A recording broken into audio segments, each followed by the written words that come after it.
the 13-year-old grandson who's possibly with the daughter.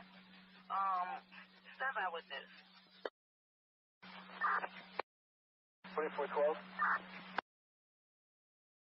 Veteran crisis hotline's calling in, so they have a female veteran off her medication. She's at work to Safe Haven. Attacking 12, take a check that one out.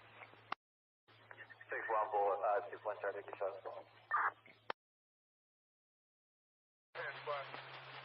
Officer still stands for talk? No. Offender in custody?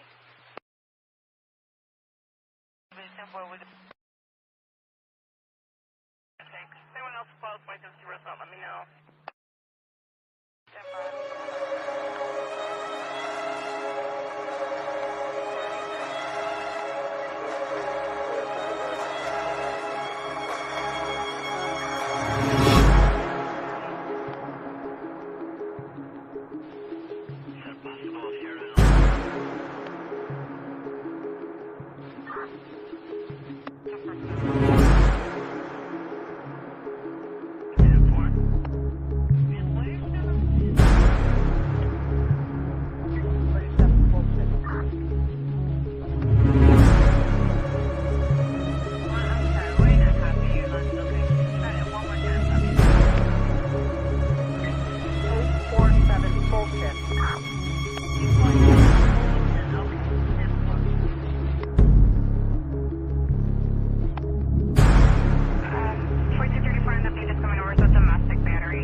There's that sweet saxophone. Get the show going. Get that baby turned down. Thank you, everybody, for hopping in. Appreciate you. We got that pink hoodie on tonight. I told you earlier. She is tearing things up right now. I told you all earlier. Oh my gosh, she's going nuts. I told you all earlier we were going to wear the pink hoodie. I know you can't see the search crew. Hold on.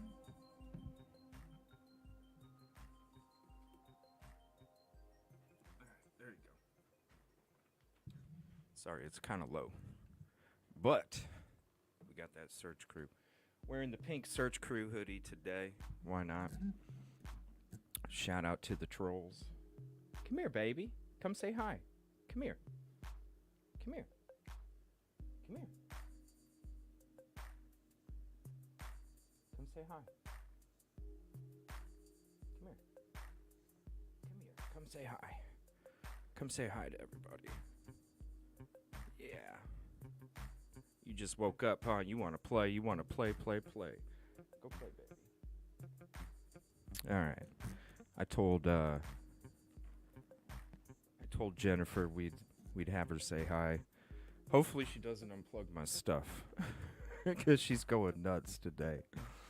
Well, normally with like different colors of clothes, I'd wear my black hat, but that is dirty as hell.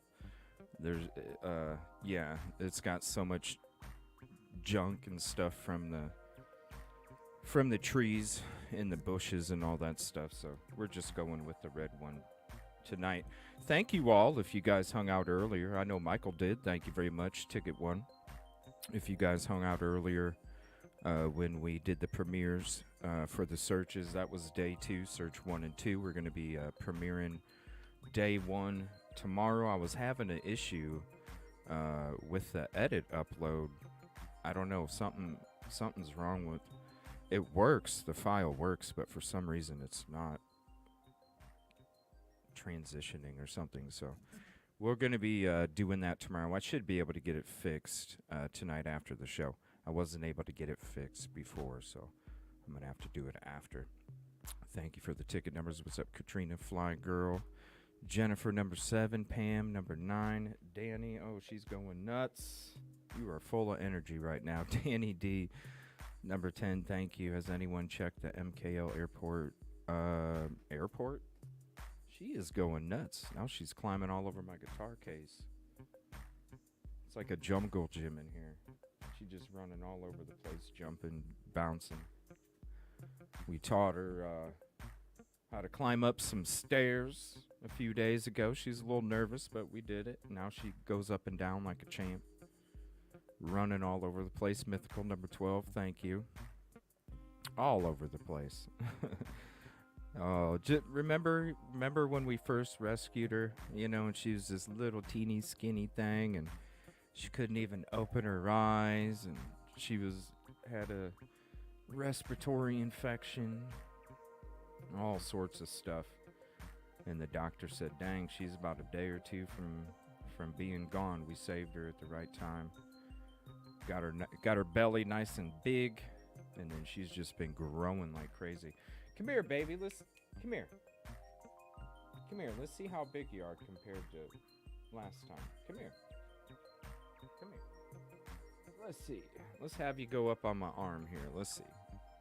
So, let's see. She goes all the way down. Come on, baby. Almost to the elbow. Yeah. Say hi. Say hi. Say hi. She just wants to play. Go play, baby. Go play. Yep, she just took off again. Busby, number 14, appreciate it. She won't stay put for the kitty cam no more, so we can't. Now it's back on the guitar case. She won't stay put for the kitty cam, so I don't know. We were gonna. She's just tearing it up. All right, focus. We'll just let her play. What's up, Taco? Thank you for hopping in. Appreciate you. What's up, Susbusters? Let's see. Uh-oh. But no, again, thank you guys. What's up, Silky? Thank you again for hanging out earlier for the premieres. Again, we're going to be doing the other ones tomorrow. I want to say contribution call out to Ashley B for the $10. I think it was Venmo, maybe? Venmo or Cash App. I'm not sure. But Ashley B, I want to say thank you very much for the $10 Venmo Cash App. That was from last night. And then, geez, kitty. And then also I want to say shout out to Jennifer P for the $2 super sticker that had the Tweety Bird blowing a kiss. I want to say thank you very much for that one. That was during the premiere earlier today. So because I'm not able to call those out, is my volume low? No. So if I'm because I'm not able to call those out, sorry, lost my train of thought. Because I can't call those out in the premiere, that's why I'm calling them out the next live show. SOC number 20, thank you very much. Appreciate that. So we're going to be getting into some tweets, some new updates, and you know, when it comes to these people, you know, it's like I made that video a while back. I said, let bygones be bygones. Make your opinion videos later. Let's find them now. Make that shit later, you know. And there's a lot of people that are talking shit. There's a lot of people pretending. There's a lot of people being exposed. A lot of people being exposed for being fake as fuck. A lot of people being exposed for being nasty ass souls, and all that shit's being highlighted right now. So, you know, it was like I was saying, there was like a 75-25, a negative energy to positive energy. We needed to flip that shit around because there was so much negative energy a few weeks ago. And it's like, come on, people. You know, the whole reason why we went back out there was because we were tired of seeing the 50% effort. And we were being vocal about it, even though people were like, oh my gosh, you guys are being, what's wrong? It's like, come on, you got, okay, we're going to show you. And now people are pissed. You know, you got people, you know, like we did our streams on Sunday and Monday. Now you got people going back to the same spots, doing the same fucking shit that we did. You can see the same shit in their streams as you see in ours a couple days before. It's like, come on. Like, come on, you know. Then you got rookie searchers out there sitting there going, I don't know why they live stream. I think it's stupid. And it's like, well, because it makes that person that's going to do something bad sit there and go, maybe I shouldn't do it if I might be on camera, right? That's called protection. It also documents the truth of what's going on, because if you don't have nothing to hide and you're doing it the right way, there is no problem having it recorded. So, if anything, don't you think it'd be me and Trey that should be worried, right? Because we might actually say something, but we don't. Just like we don't see or show anything either. That was on display earlier with one of the videos. You got rookie searchers out there saying, the reason I don't live stream is because I might come up on something. Well, guess what? You turn the fucking camera. We've been doing it for a long-ass time. Maybe you need to check out some of the 150% searches and you can learn a few things. Because we've gone up to things plenty of times. You turn the damn camera. You saw it on display in one of the search videos today in the premiere. The search number 2. Day 2 search 2. Walked up on a weird-ass tarp. I was even going, I hope not, but I hope. You know? For anybody. Because it's like, hey, this is suspicious as hell. This is in the middle of a frickin' woods. This is by an interstate. Right next to an interstate. Right by Texas Roadhouse. Hello. And what did I do, you guys? I walked up on it. I noticed it. I instantly turned the camera, set it down, and I double-checked it before I showed anything. That's what you do. So the people that are confused, or the people that want to talk shit thinking they're all high and mighty, why don't you come check out some of the streams, and then you can probably learn a few things, because the shit that you're bitching about and the shit that you're complaining about sounds like you're protected from the people that don't want the truth to be found out. That's what it sounds like to me. People in the same area, and then my serpentine belt goes missing? Huh. I wonder. People in the same exact area the day that my serpentine belt went missing.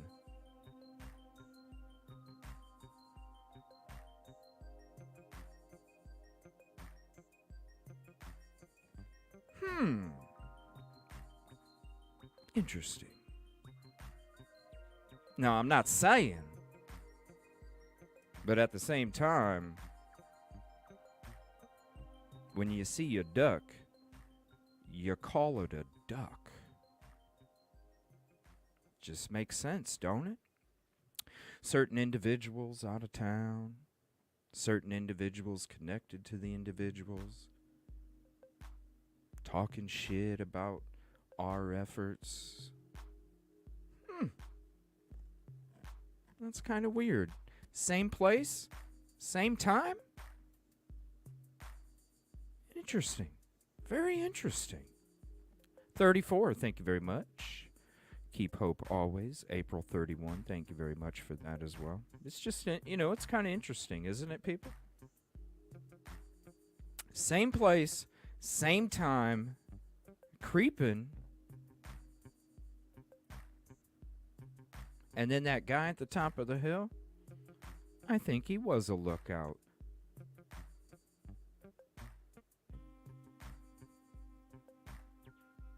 It's sad, isn't it? Did you put her tree to... No, I have not had time, Miriam. Again, thank you so much. Seriously, I am like... I'm trying not to fall behind in my work in the background, seriously. I got a desk. It's... Oh my gosh. I need a bigger desk, because like, you should... Oh my lord, you should see my desk right now. Like, so many papers. And I'm organized as fuck, trust me. But there's like so many different stacks of papers on my desk. And I still have FOIAs and files to go through. I haven't even been able to go through for the last week and a half, 2 weeks. It's just crazy. It really is. But I will here soon. It would be cool if somebody wanted to do it. But yeah, hopefully soon.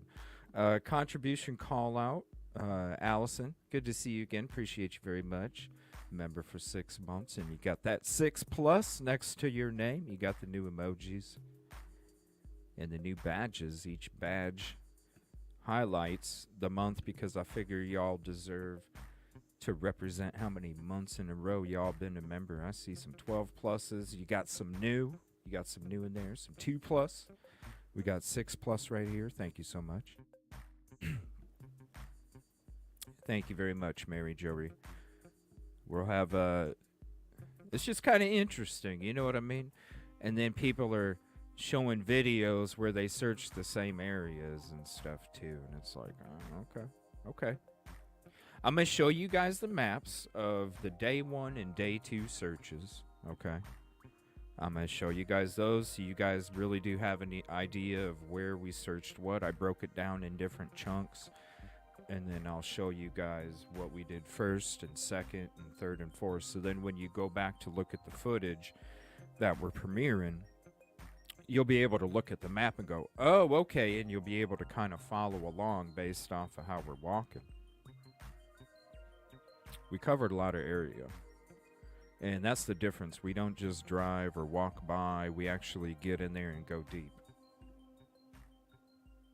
We get in there and go deep.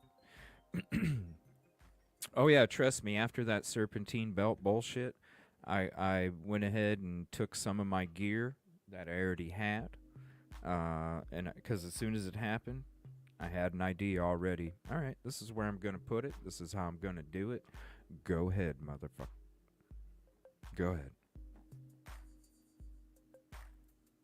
Go ahead. Just if you want to drive by, go ahead, because your plates are gonna be on. Your plates are gonna be on. Your ass is gonna be on there. Go ahead. My volume is a little low. Is it?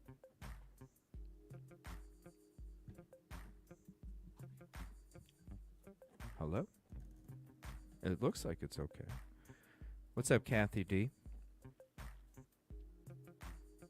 What's up, Matthew? How you doing?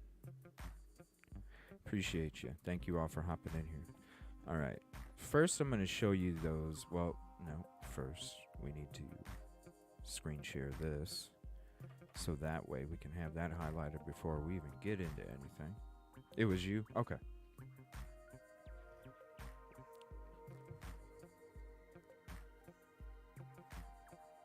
I'm just saying. And shout out to Nick. And Joseph Lesniak. We're going to cover that here in some of the newest updates. They ain't effing playing, y'all. They ain't effing playing. They ain't effing playing. Some of these people, they're pushing the boundaries, and maybe they just want to do the fuck around and find out. You know, one thing about us, we've always been all theories, thoughts, and opinions. We always keep it respectful. Always. And we're no BS. We'll call hot dog steaks when we call them. But it's always about respect. It's always about sticking to the evidence, to the facts, and only promoting that, because that is what leads you to truth and justice. Being on one side or the other, you got to look at it from all sides.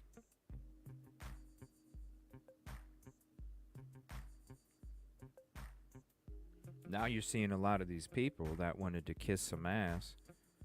You know, you still got people coming in kissing ass, and it's like, why are you kissing ass? Because yesterday we were pieces of shit, and now today we're okay.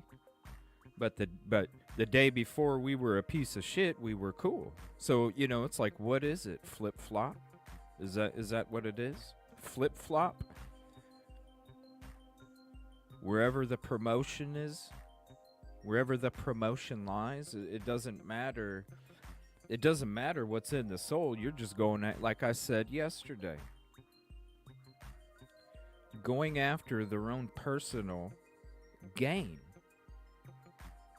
Saying words, whatever, actions don't match.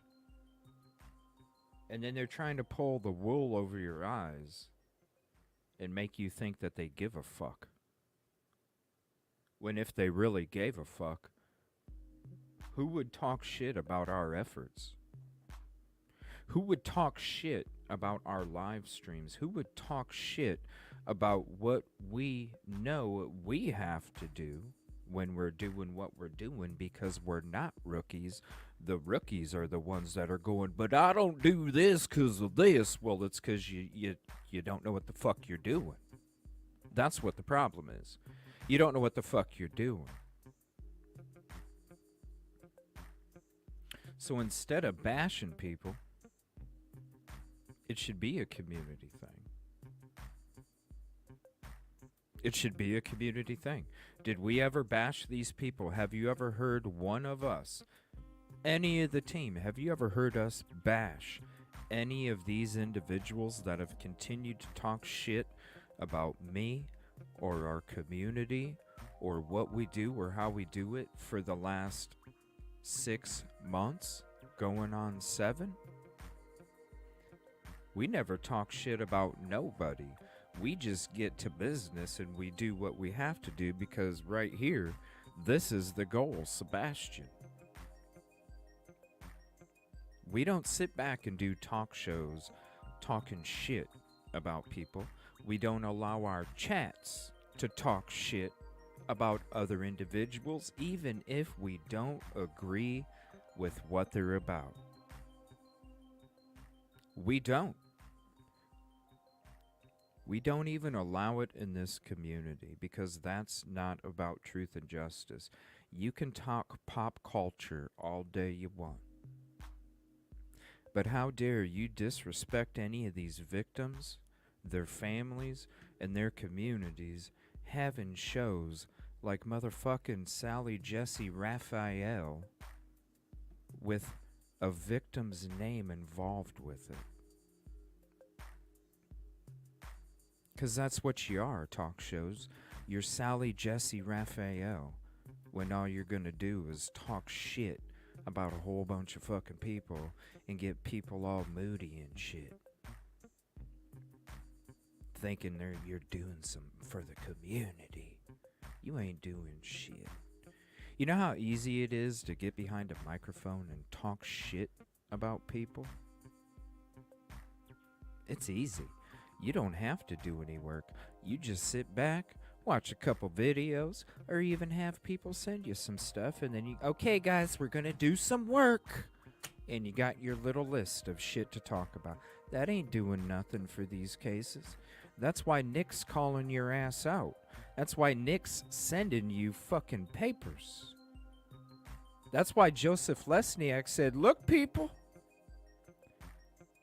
subtitle fuck around and find out.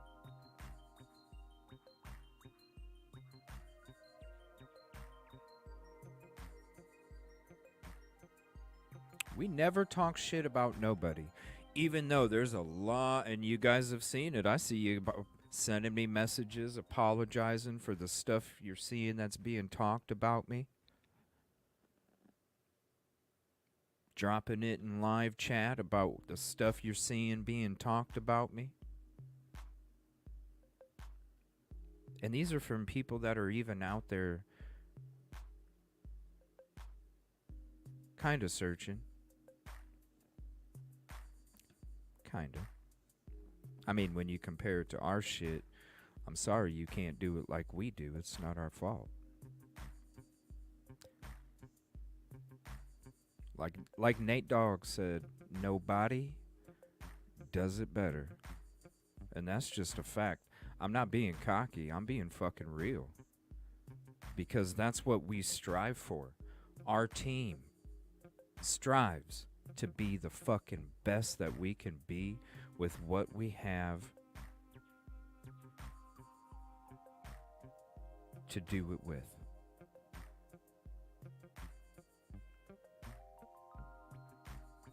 You hear a lot of these people trying to discredit. Go ahead. You're just exposing yourself even more. Great idea to put red Sally Jesse glasses on. Hey, there we go. Let me write that down, Michael.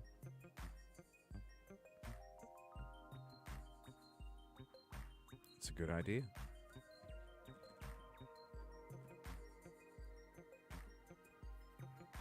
People should, I mean, they should wake up. How dare you talk shit about people that don't even talk shit about you or even your friends? Some who have attacked myself, but yet you can't respect the effort that we're given for a missing child. Somehow you're better when you don't do shit?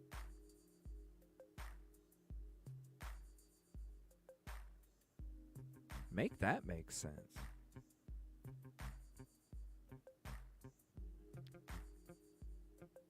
Our work is documented. Alright, now I'm going to show you the different areas that we searched real quick, and then we're going to go into the latest updates. So this one right here, okay? I broke it down in 3 parts. It is disgusting, CBI. Very. All right, so this is 3 different sections, and then we did another search on another map. But basically, so this was day 1, okay? Day 2, day 2's over here. Search number 1, day 2 is right here. Search number 1, day 1 is right here. Search number 2, day 1 is all right here. So, for search 1, we started and went through all of this area right here. Okay. We stopped right here. That's when we came back, got into the vehicle, and then all that bullshit went down. All right. Then after we got the car fixed, we went over here, and we came back to the back of this part right here. This is where we parked. And then we searched. Trey went this way. I went to the right. I covered it all the way to the road. And we basically covered all of this area right here. Day 1. Now, this right here was day 2, search number 1. And this is the whole area that we covered that day. Trey went to the left, I went to the right. We met back up here, walked around a little bit, came back over here, then we exited and took off. Yeah, we were back at the back of Ward Road. And you can see in my pre-search video, here, let me show you something. In my pre-search video, there's a gate there. It says private property, no dumping. There's a gate there. And the only little trail that's on the side is for like a small ATV or something. You could not fit a vehicle in there. So I know that there's people saying that you can fit a vehicle in there. No, you can't. Maybe from a Google bird's eye look down, you can fit in your mind. But when you're there, it's a small ATV track, and you can see it on the footage. We actually go over it on this search right here. We drive up to it on the pre-search video that I dropped this morning. If you watch it, you'll see we drive down there. We're driving by the cemetery. We go all the way down Ward Road until we have to stop because you literally can't drive. Because I was going to drive out through there, but you can't. We got out. I went down there. I walked down. I even looked at it when we first got there. You can only bring a ATV through there or a motorcycle. You're not bringing a damn car. So, I'm sorry. If you don't know what video I'm talking about, I'll bring you right to it, and I'll drop the link, and you can see exactly what I'm saying. And then the live stream footage of us searching, you'll see it tomorrow. It's premiered. You can go back to the live stream when we were searching, and you can see it. But the HD video is going to be premiering tomorrow of that search, and you'll see what I'm talking about. We crossed that path to continue to search. Day 1 pre-search. So I'm going to drop the link for that. Here's the video. Day 1 pre-search drive-through cemetery area to search. Okay? Here's the link. Now watch.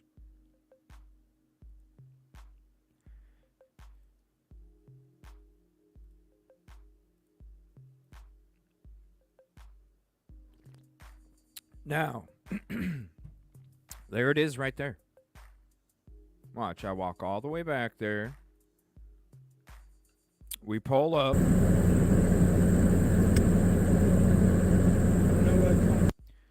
Pull up, walk all the way back there. Because because the original plan, the original plan that I came up with was to drive through this access. So I pull up and I'm like, wait a minute, it's got a fence, it's locked. Can I get around it? I walk down there.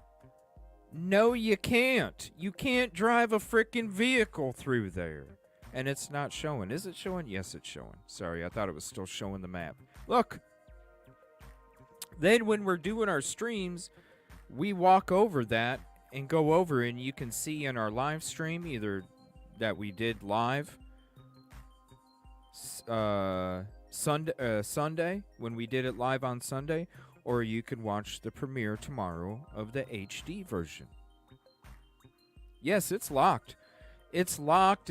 Yeah, it's locked. You ain't getting through it. You ain't getting through it. I walked all the way down there. This is when we first got there. Walked all the way down there. No. You can't drive a frickin' car through there. Now we're discussing where we're going to split off when we get to that point for the search. And just kind of discussing the area. Yeah, you can't drive through there. All right, so now I'm going to show you the other map, okay? So this is day 1 and day 2, remember. We got day 1 is this right here, search 1. Day 1, search 1 right here. Day 1, search 2 right here. Day 2, search 1 is all of this area. And then day 2, search 2 is this area right here.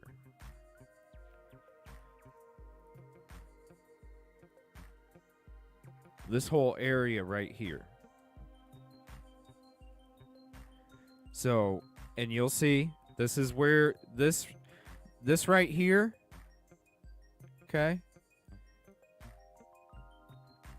This is we went through here, split off in the different directions, went all along the highway. This is Raindrop Lane.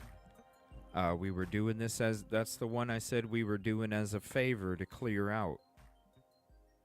Okay, we did it as a favor. It wasn't on our original list of places to search. We got plenty more searching to come. It wasn't on our list of places to search, but it was for a favor, and I wanted to make sure that we could get that favor before we were gone for that weekend. This whole area we searched as well. Look at that, people.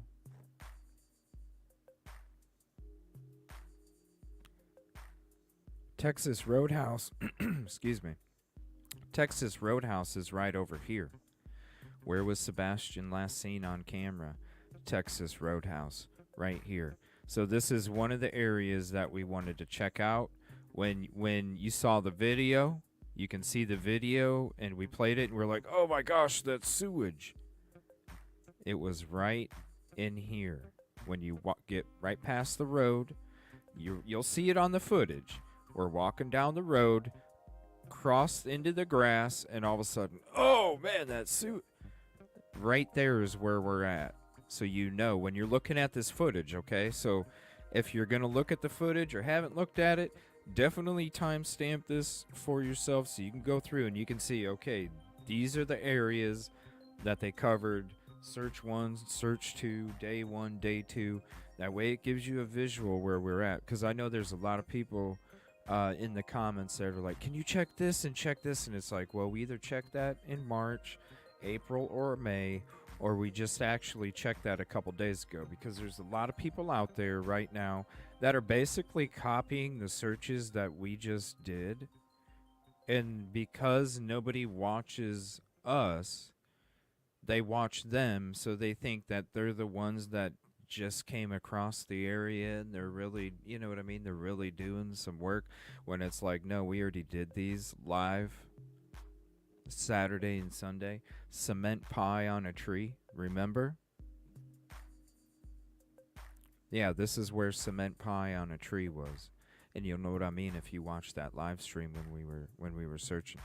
This was part of day 2. You already saw this one if you watched the premiere earlier. So if you didn't get to see it, go to my video section. You can see the day 2 search 1, day 2 search 2, and day 2 search 2. You can see us or see me go through. Me and Trey do this together and broke down this whole area. So those are the 2 areas that we searched. I know a lot of people were asking. I hope that helps. Because I know it's kind of hard to understand when you're just seeing the footage and you see the title, but when you see the bird's eye, you see it, drop down. Then it kind of gives you a better idea of exactly, where we did search. And then you look at the map, then you watch the video. You can almost, have the map up next to you. You could almost go where we're going. Go where we're going while you're watching the footage and looking at those maps. Amy Porter's family. What?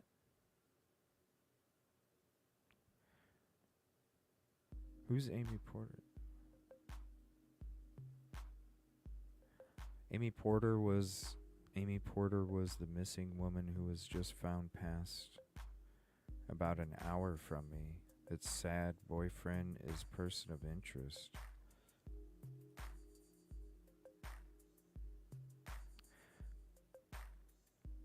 Oh yeah, it was those thorns, man.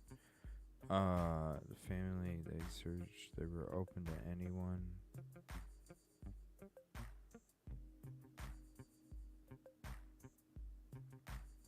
That's true too. Yeah. But with Seth saying possibly no shoes a couple weeks ago, I'm starting to think maybe he did have a pair of shoes. Or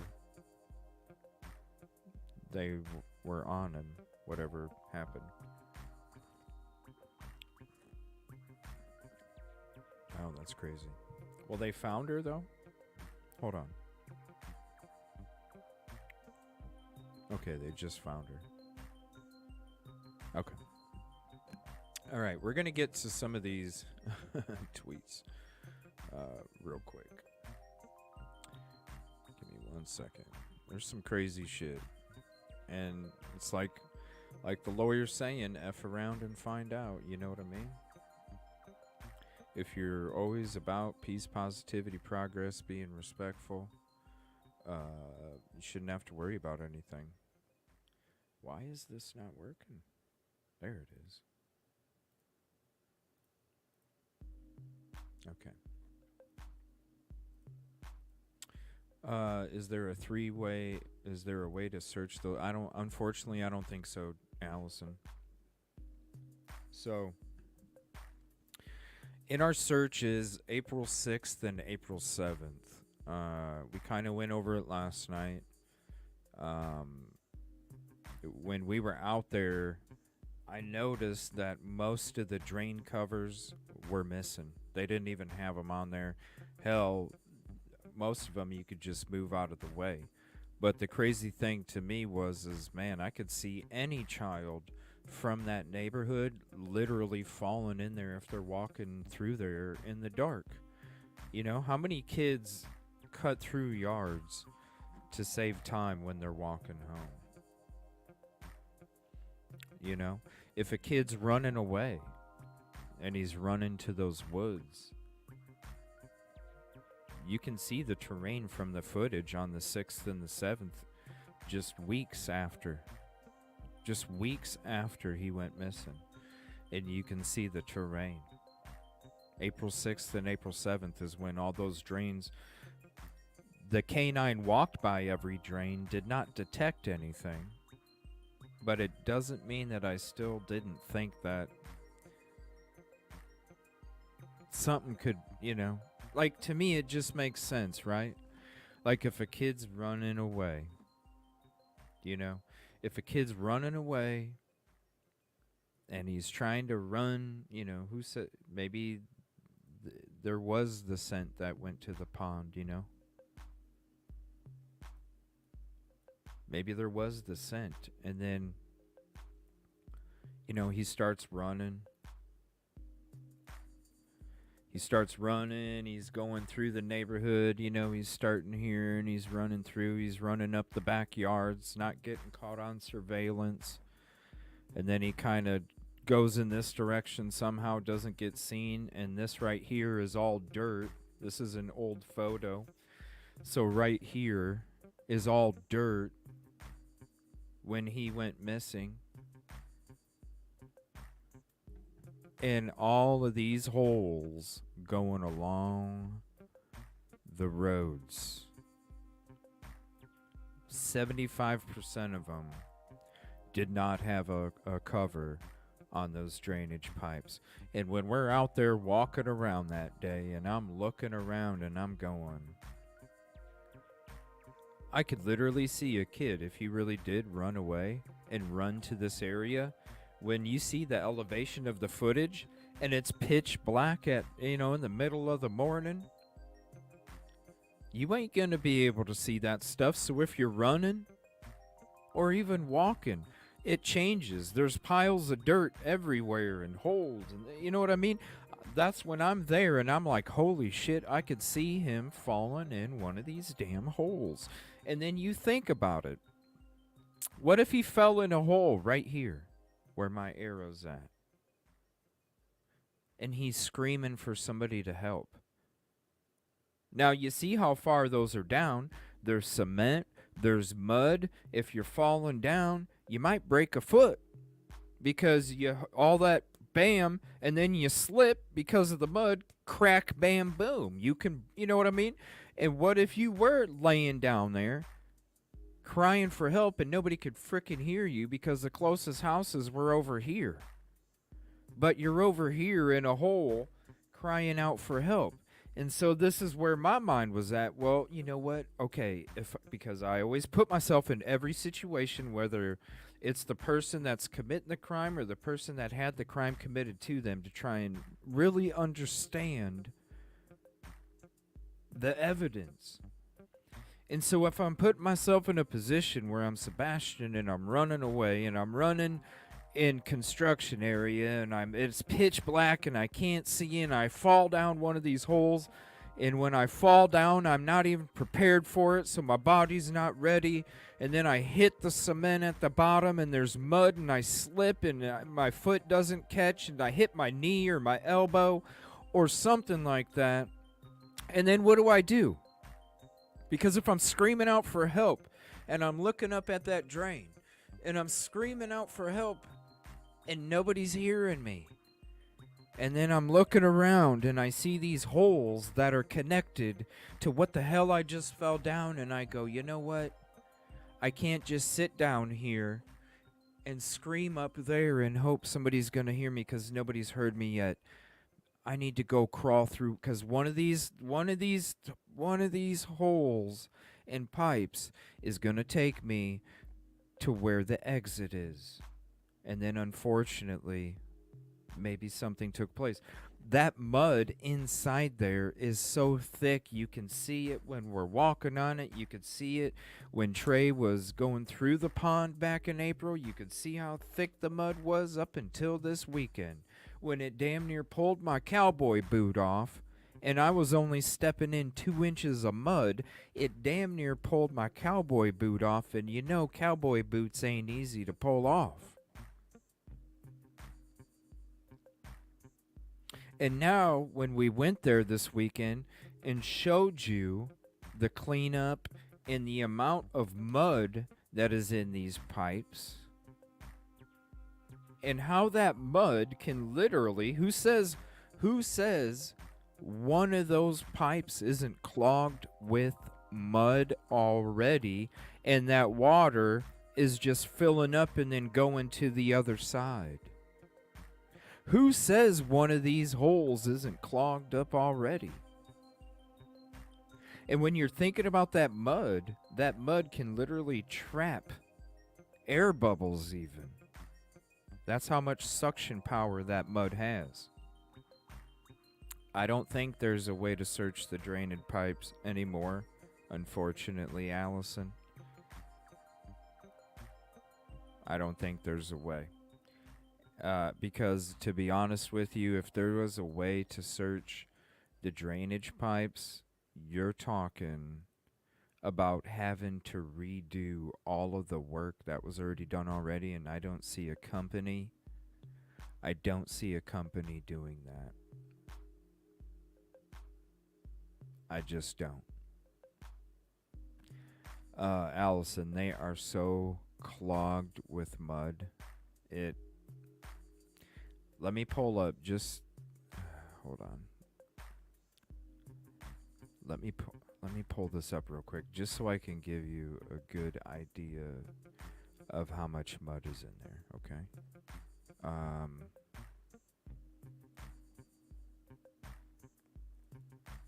It's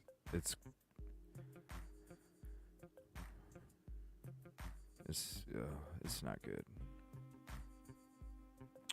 All right, that was the first day. Let me see. Let me go to this footage. Pre-search. No, this is not. No, that's not it. That's not it. Wait, was that? Hold on. Search 1. Let's see. No, that was day 2. My bad. That's why it wasn't making. I was like, wait, that pre-search, we should already been there. Okay, here we go.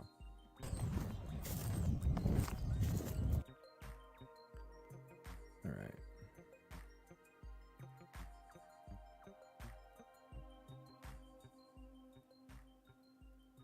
Trying to find the right spot.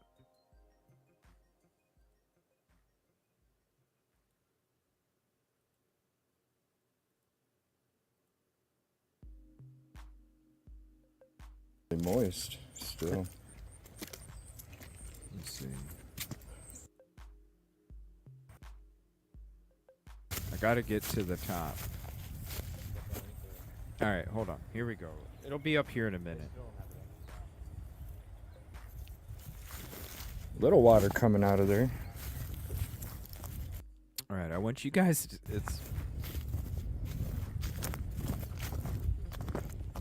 I'm gonna show you this, then I'm gonna show you. Yeah, this is all April. fresh too. Probably did that to level. Mm-hmm.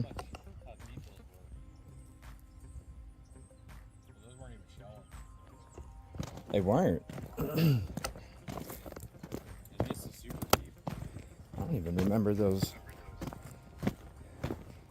Was it that deep?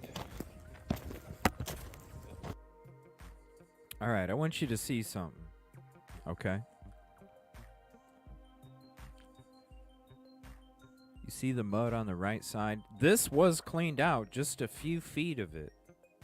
Just a few feet of it. Oh no, Allison, you're fine. I'm trying to. No, don't worry about the questions, because there's people that might just be joining the show too. Look at the mud on the right side, okay? When I show you, when we went back there in April 6th and 7th, this much. That's all you could see. And then there was barely any water in there either. I showed you guys with April 6th and 7th when we walked up there. You can go to the live streams, April 6th and 7th, Boots and Boats. You can see that whole area right here is nothing but mud. I was trying to show because it looks nice and shiny back then. It looked all nice and shiny, like it was this pond full of water. But right by this drain hole, it was mud. So when you see how high the mud was, you're talking that much room. Now, this is the crazy thing. When we went down and looked in there, they only scraped a couple feet to make it look like it was cleared out. But if you look past a couple feet, oh, that mud is right where it used to be. So I really don't, I don't see how they could clean it out. Let me see here. Let me see if I can find. I'll try and find some, I think it's GoPro footage from back then.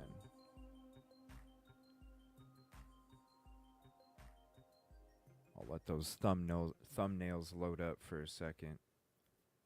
Just give me one moment here. I believe he was carried out. I mean, that's the first thing I thought when I got there. That's the first thing I thought was that maybe that did take place. All right, this is GX010619. Let's see what. Okay, right here. This is from April 6th.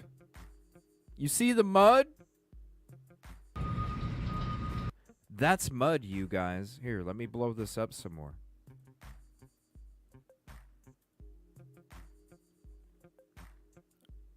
Save his new layout. That's weird.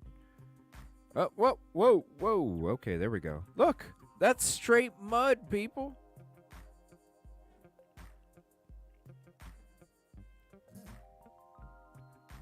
That's straight mud.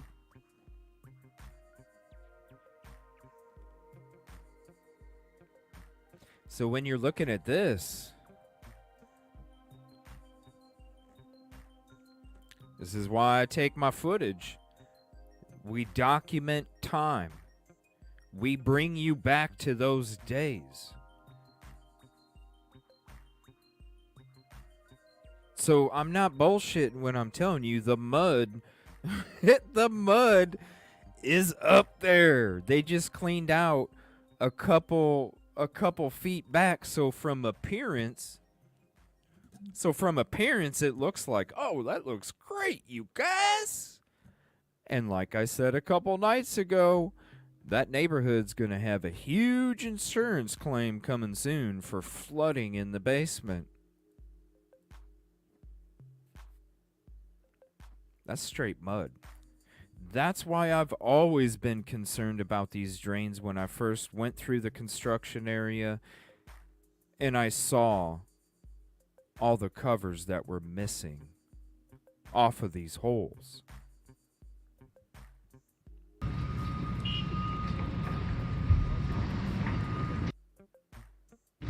You got construction going on at the same time back then.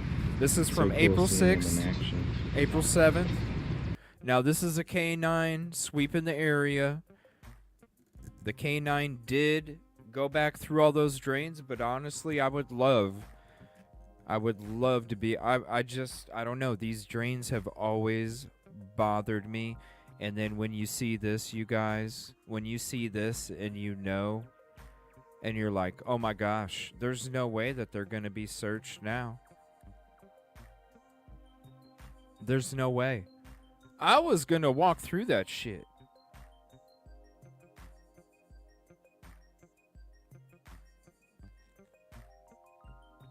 Somebody did go down there April 6th and April 7th. We had a lot of shit to do. And I needed to help. I can't just go rogue. No, that's another time. Unfortunately, I didn't get that other time because of the dumbass trolls out there that wanted to make a dangerous situation for me and the crew. There was shit that I didn't even get to do.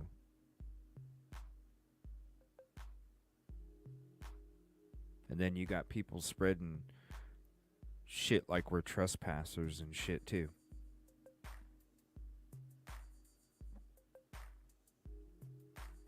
It's scary to think, though, you know, all that mud.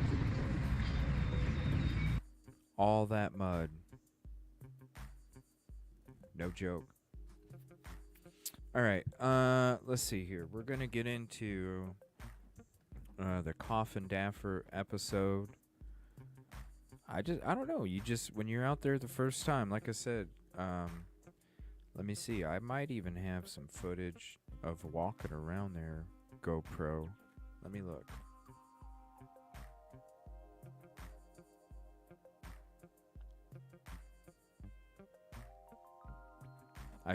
Wait. No, that's not.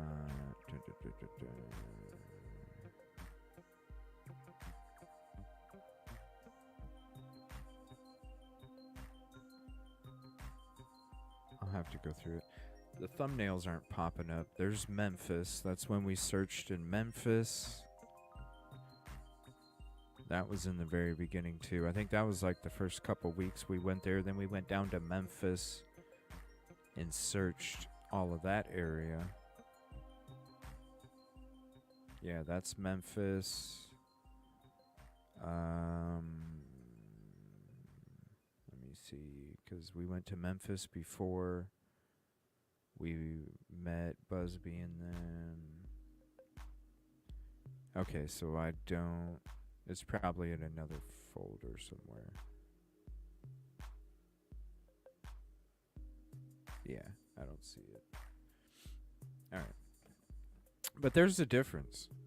So, whenever we are showing you this and you see it, because I won't be going back to the other one very much, but whenever you see this, you can really see, like, yo, that was straight up mud. It wasn't water. It wasn't a water level. That was straight up mud. Yeah, this was April. This right here was April 6th, April 7th. I went to Memphis before we all met. I went to Memphis with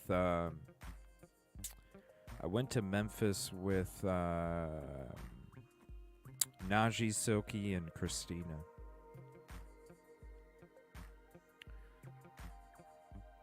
We went to Memphis together, and then the weekend after that is, I believe, when we met you, Busby.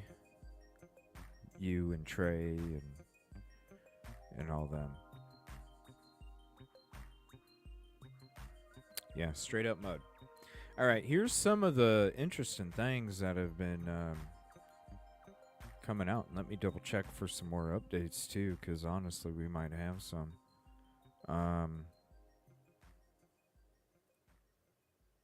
I think what the lawyer says should be first here. And there's a document. I'm not gonna put it up there, but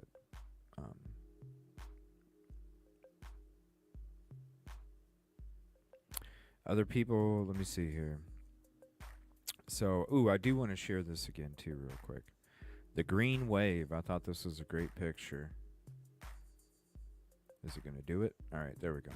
The green wave, I thought it was a great picture.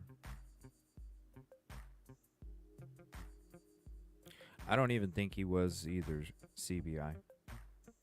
I think, my honest opinion, this is my honest opinion, because after we were done with our searches back in May, I'm like, it's the dude, he didn't run away. He didn't run away. And then you look at the dog hit that happened at the pond, and it's just like the dog hit that happened on the military property. It was all fake. I literally think that something took place at the home, or he was abducted, groomed and abducted.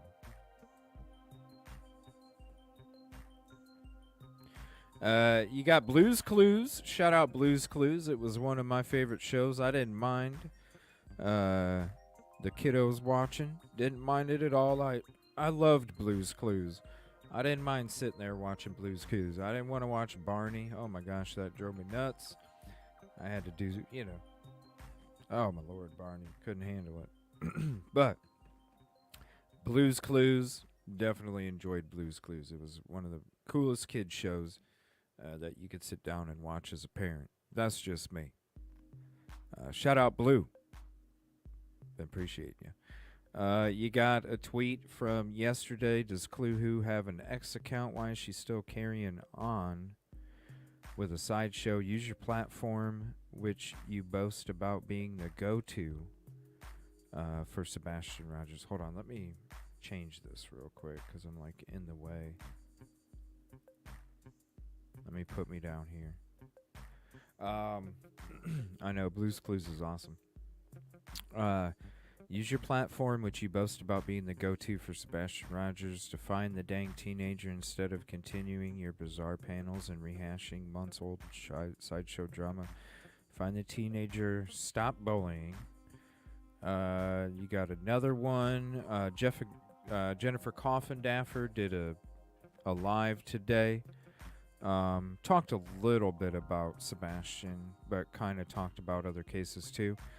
This is from Joseph Lesniak. Shout out to him. We watched him on and shout out to Mr. and Mrs. E as well.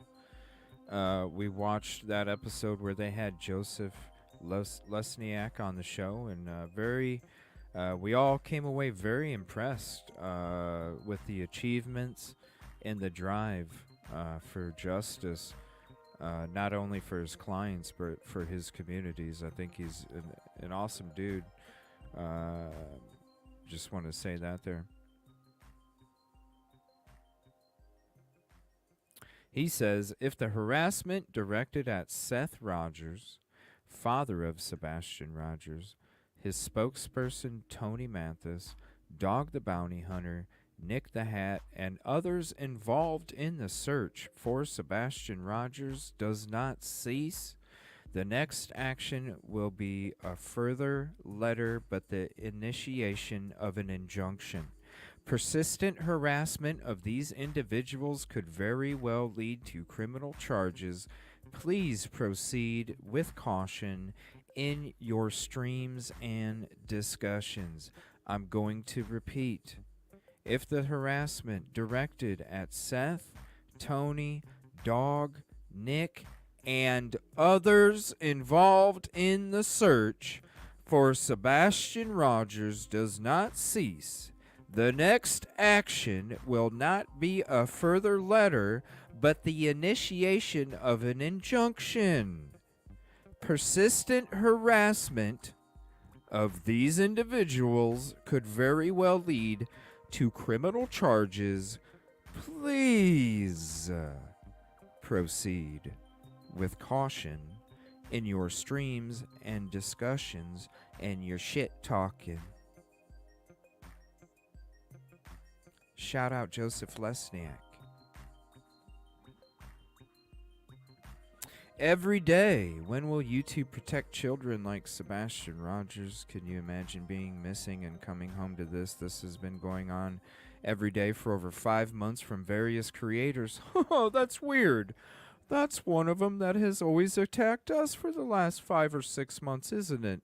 With their group. Oh, that's very interesting. Oh, guess who got something in the mail? Guess who got something in the mail? Very interesting. Very interesting. Yes, that little group that likes to just talk trash and put out misinformation about people like us that are out there doing the right thing, and they make a very dangerous situation in communities that we're just trying to go help, and then they claim that they're helping the victims and the families. What fucking twisted ass world do you live in, right? What twisted ass world do you live in when you bash people and associate people with shit that they're not even associated with, that puts everybody in danger, and you just don't give a fuck? Karma is a motherfucker, yo. This is who you guys support. A person who chased this woman, mother, sister, wife, to commit S. Is that the one we want helping? How many more passings will fall upon the hands of these creators?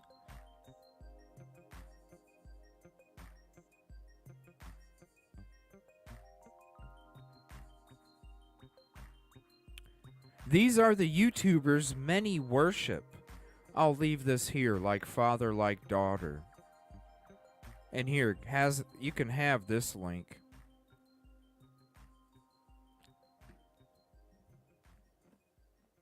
They think they're so fucking above everybody else and that they're so right. They're convinced. They are convinced that their own shit smells like roses. And Outcast already told you a long ass time ago, roses smell like poo.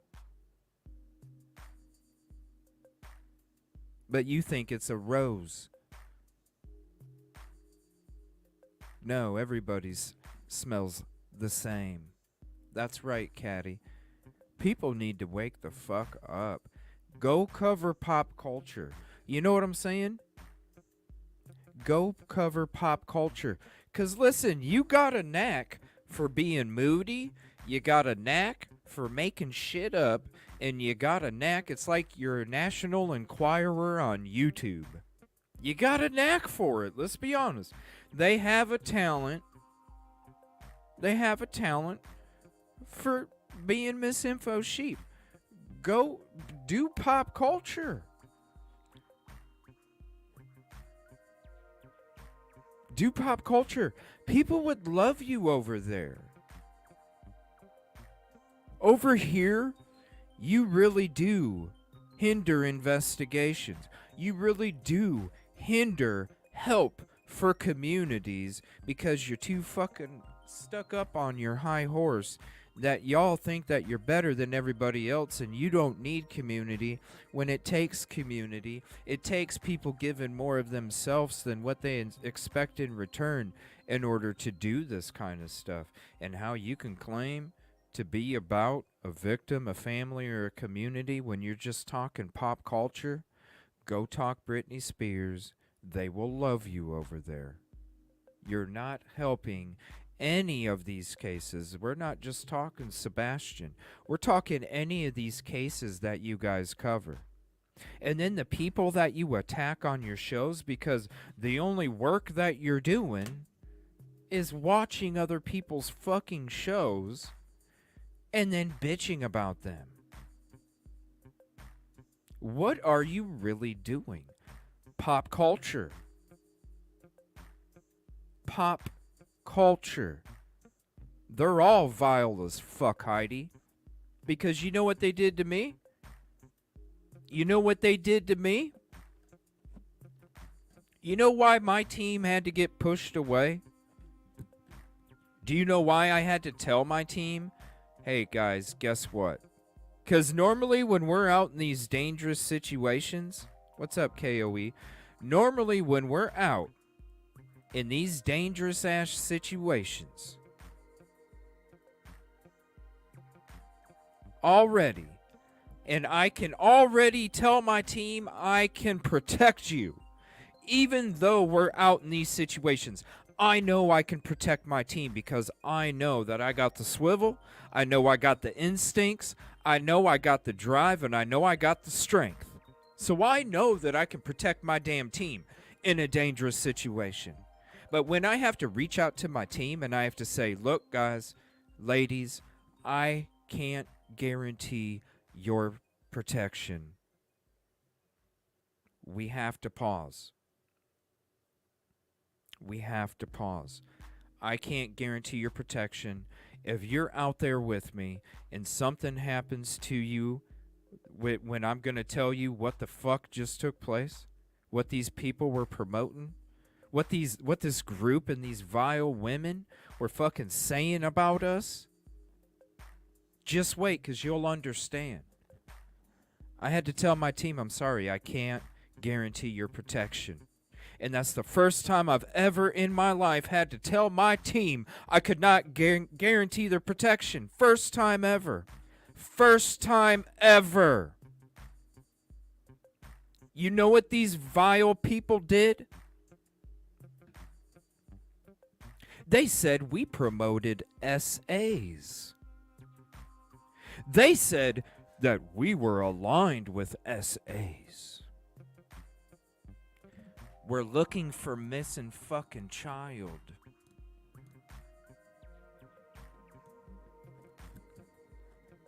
The SA that was out there for the search was not vetted from the private investigator, obviously. Because back then, we were just trying to help assist anybody the way we could, whatever teams that they wanted to bring in, we were going to help. It's not our fucking job to do a PI's job. And guess what, you guys? Just a couple days after we found out in the background, I called the individual and I said, bro, what the fuck? Let me explain. You can say whatever you're going to say, but I'm sorry. When I hear shit like this, I don't need no because all of them got an explanation. I said, dude, I am not going to work with you anymore. I can't work with you anymore. I'm not about that shit. And I'm looking for a missing child. I'm not being associated, period. And for 2 weeks, am I the person that's going to fucking sit there? I don't do shows about other people. Remember in the beginning of the show? I don't do shows about other people, but what I will do is reach out to everybody that should know, and I let them know. And we back away. 2 weeks later goes by, and one of these vile bitches all of a sudden is like, oh my gosh, we just watched somebody else's live stream and CJ's promoting SAs. He should not be out there looking for a missing child. CJ is disgusting. CJ is an SA. It's like, what the fuck you talking about?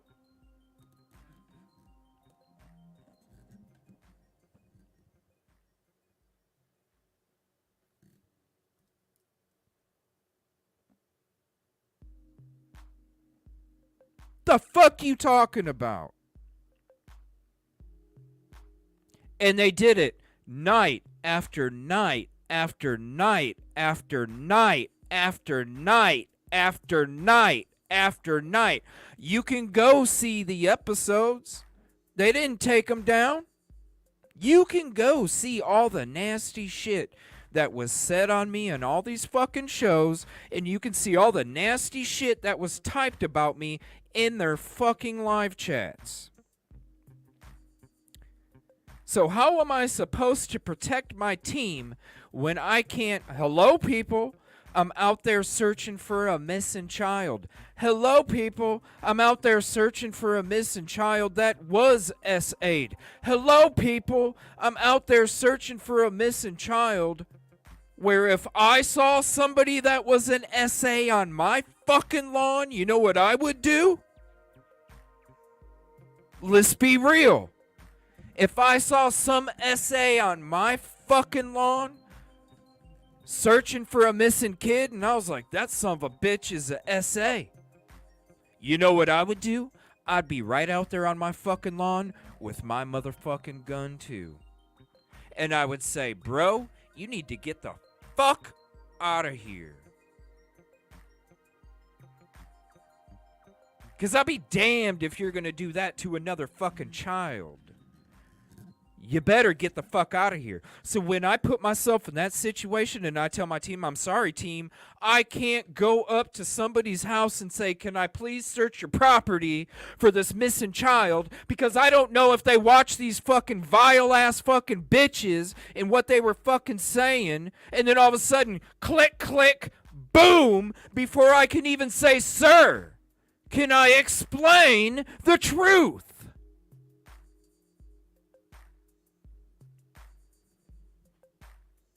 Shout out to Nick, seriously. Nick probably doesn't even know how special this is to me because this motherfucker and a whole bunch of other of her group have continued to spin the nasty venom-ass shit about me, my character. Look at my motherfucking background, motherfucker. You're such a good sleuth. Do I have that shit? Look at my fucking background. I'm one of the only ones on fucking YouTube covering true crime. Look this shit up, people. I'm one of the only ones on YouTube covering true crime that don't have a fucking record.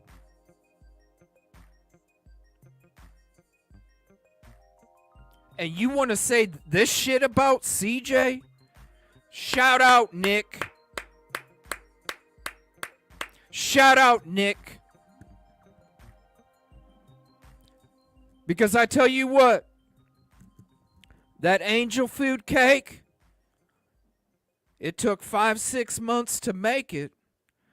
But boy, we're putting it in the oven now, and it's going to smell so fucking beautiful when it's coming out all puffed out, cooked out. We're going to put some frosting on it, and we're all going to sit there and have a fucking party. And you know what I'm going to be doing, people? I'm going to be blowing out those damn candles.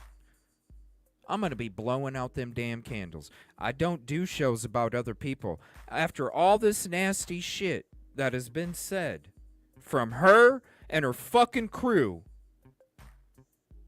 sense of none, all of that bullshit.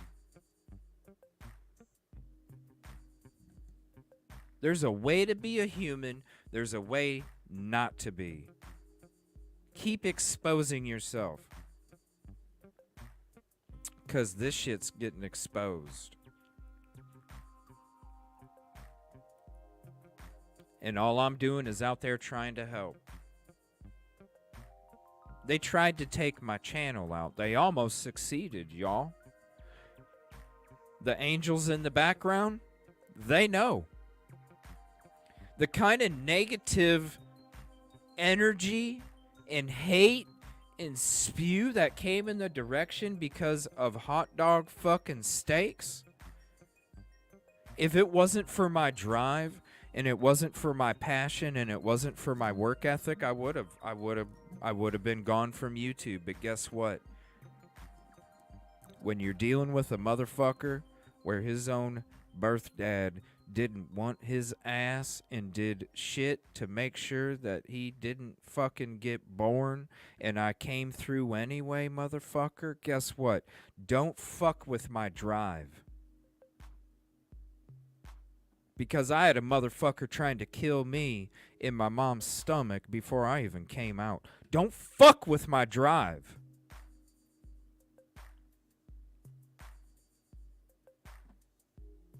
Shout out.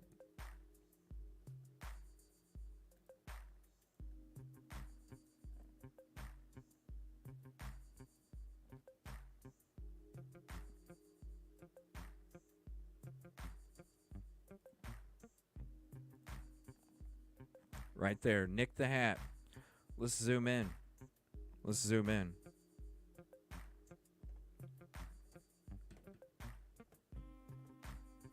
Wow, this is interesting, isn't it?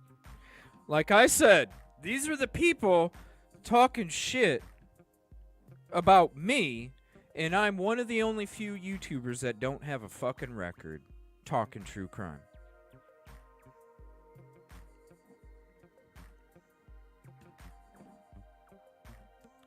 Retail theft, $20,000. Boy. That's a way for a mother and a grandmother to act, isn't it? $20,000 retail theft. $5,000 retail theft. Damn.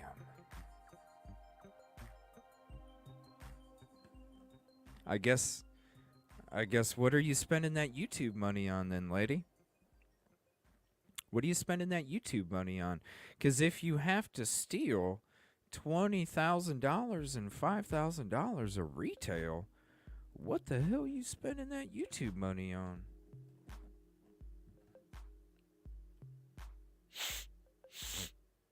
Huh? What are you spending that YouTube money on?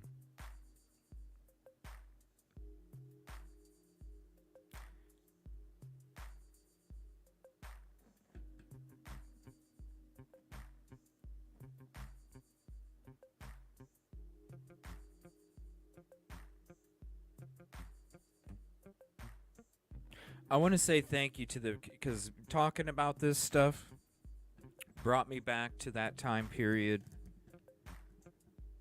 And I want to say thank you to everybody. I want to say thank you to everybody that trusted the words that came out of my mouth, the actions that follow those words, who I really am, because I know there's a lot of people out there. You hear it after our searches this weekend.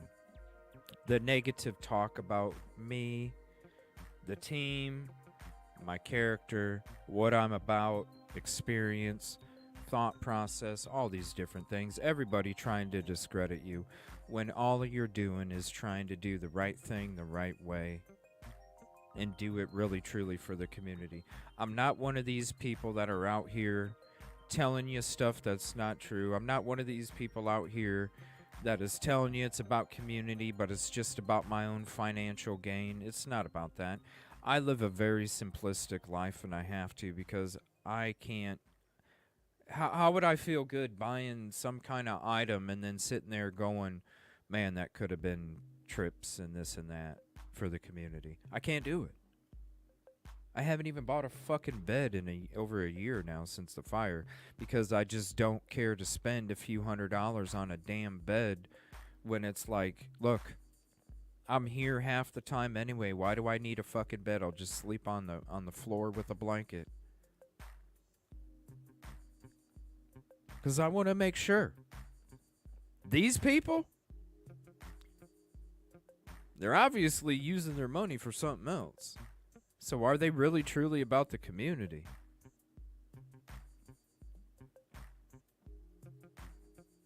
Any of these people, pull at your fucking heartstrings. Cha-ching, cha-ching, cha-ching. But really, what are they doing? What are they doing?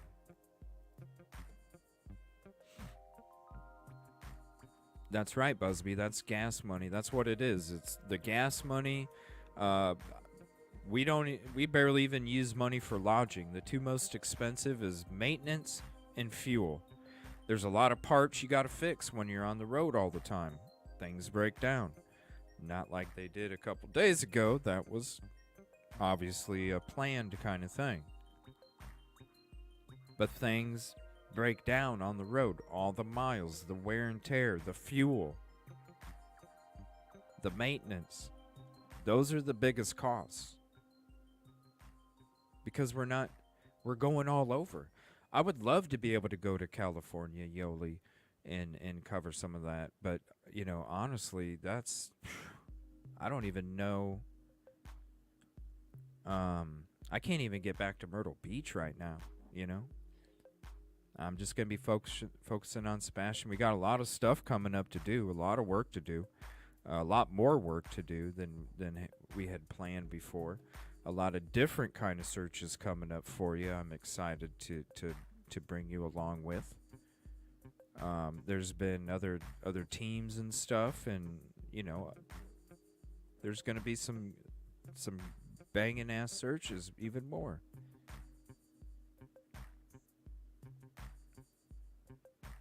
That's right, sleeping in the car or driving home every day. Because that $200 or $300 for that few hours of sleep, that could mean a few days or a week somewhere of help, just for a couple hours of sleep at a hotel.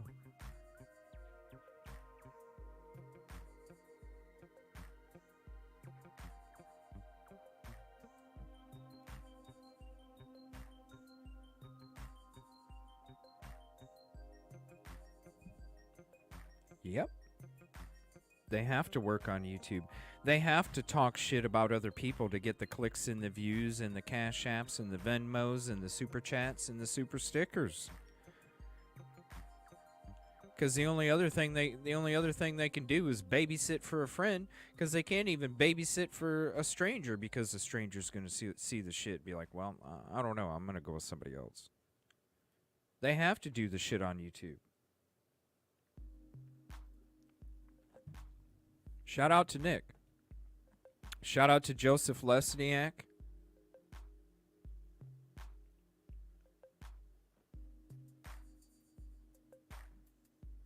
Shout out to Joseph Lesniak. because like when we watched it, we know that dude ain't playing. He ain't playing.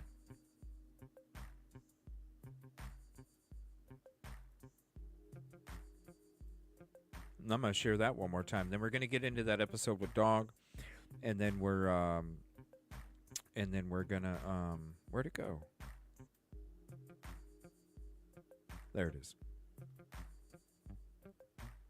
And then we're gonna go through some of the security stuff tonight. Here in a little bit. All right, so we covered where we searched the last couple days. We got day 1, search 1 and 2 premiering tomorrow. Joseph Lesniak. Let's share that again real quick. Why is it not working? There we go. Show that again real quick. Now we're going to get into the Dog and Coff and Daffer episode. I apologize for it taking so long. We've just had a lot of stuff to get through. I'm going to try and do 3 shows tomorrow. I'm going to try and do a morning show. We got Idaho 4 at midday. And then I'm thinking, because we have a mid show, I'm thinking about a game night tomorrow night. But we'll see what happens, because if there's news, we're going to have to talk about it. But I want to do a game night pretty soon with everybody. What's up, Tasha? Thank you so much. I appreciate the kind words. And thank you all for your support. And thank you, I was saying a little bit ago that talking about that stuff brought back a lot of those bad memories. And I just want to say thank you to the people that didn't fall into the trap of misinformation and totally believe it. Because there's a lot of trolls out there that automatically think that these people really do their homework, and really it's just moody people that are just complaining about other people making shit up. And I just want to say thank you to everybody that's stuck through, and you really understood, like, no, this isn't CJ, this is not what the fuck they're about. This is not it. So these people, please proceed with caution in your streams and discussions. The lawyer's telling y'all you need to listen. All right, let's get into this Dog episode with Coff and Daffer. Sorry it took so long. We're finally going to get into it, and then we'll start to get into that security stuff. Jennifer Coff and Daffer had an episode earlier today, but it really wasn't too much on Sebastian, just a lot of other people. Let me see here. Where did it go?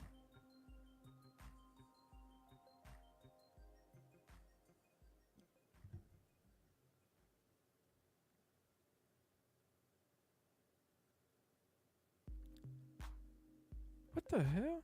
Hold on. YouTube, like, I don't get it. There's so much weird shit going on. They stuff. I use playlists for my prep work because I have everything separated. I got like 1 billion playlists all separated for all the different cases I'm working on, and some of the videos are starting to like disappear now, and it's really driving me nuts.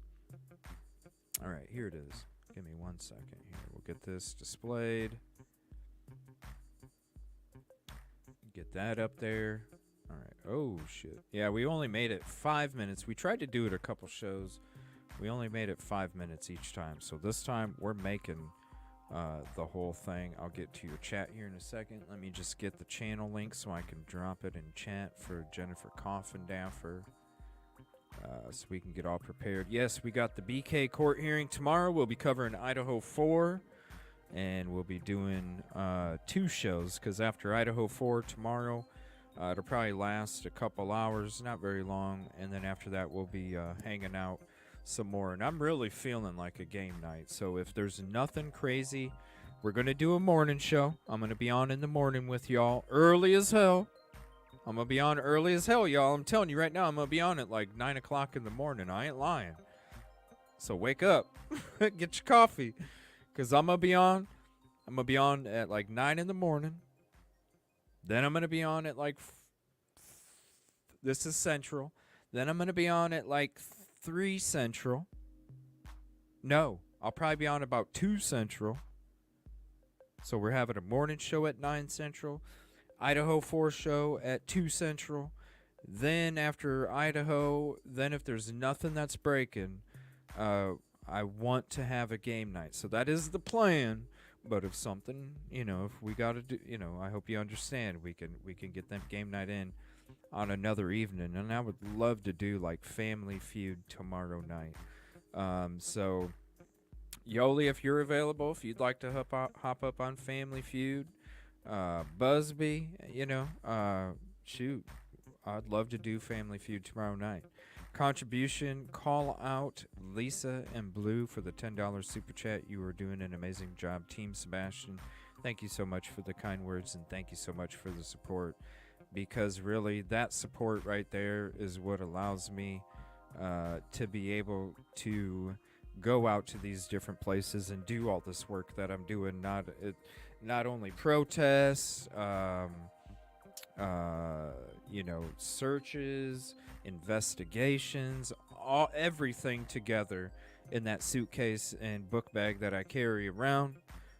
Literally in all facets, it really does help me be able to do all of that, because I don't have like a big brother above me or something like that that is able to fund that. And so really this is a community funded effort, and I try and give you everything that I can give for your contribution. I try and make sure that I return that with 150% effort, so you know that whenever you do contribute to the show, it is always money well spent. I really appreciate that.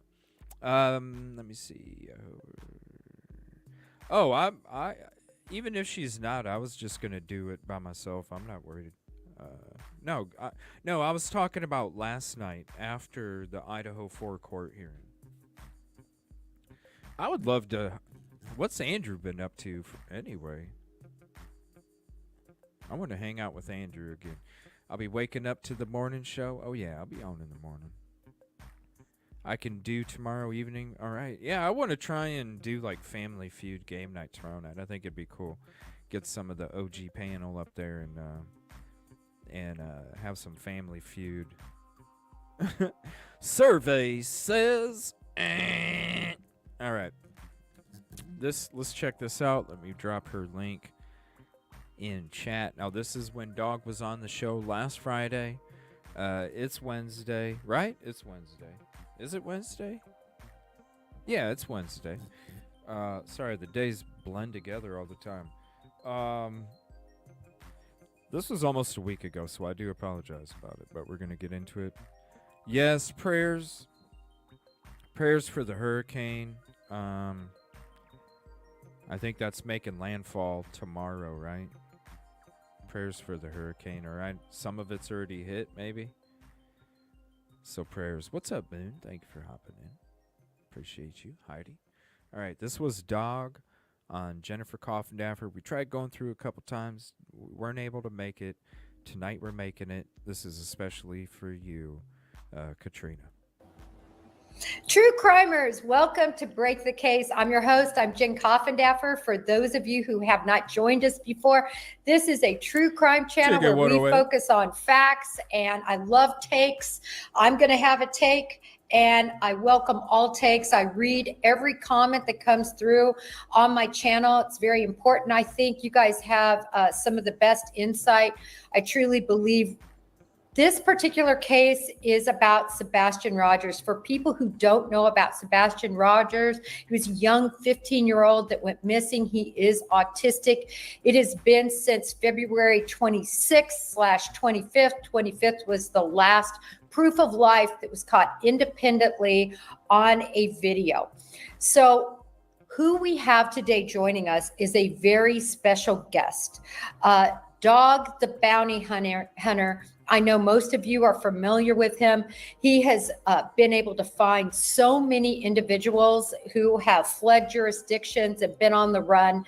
And I'm just so thrilled to have him here for a couple reasons. Listen, This case was starting to feel cold. I'm not saying it was cold, because law enforcement often is working really hard behind the scenes to make things happen. And just because we don't see it, it doesn't mean things aren't shaking. Right. But it was starting to feel very Summer Wells-like. And so when Dog and Nick came in, they helped completely bring the focus back, at least to this case, because it was getting a bit forgotten. If you look on mainstream media now, Dog has been making the rounds. I saw him on News Nation. He's been on Court TV and multiple other channels, which I think is great because it makes people realize that Sebastian Rogers is missing. They also offered up a $50,000, in addition to the FBI's $50,000 reward for information leading to Sebastian or to what happened to Sebastian. So without further ado, come on, Dog, join me on stage.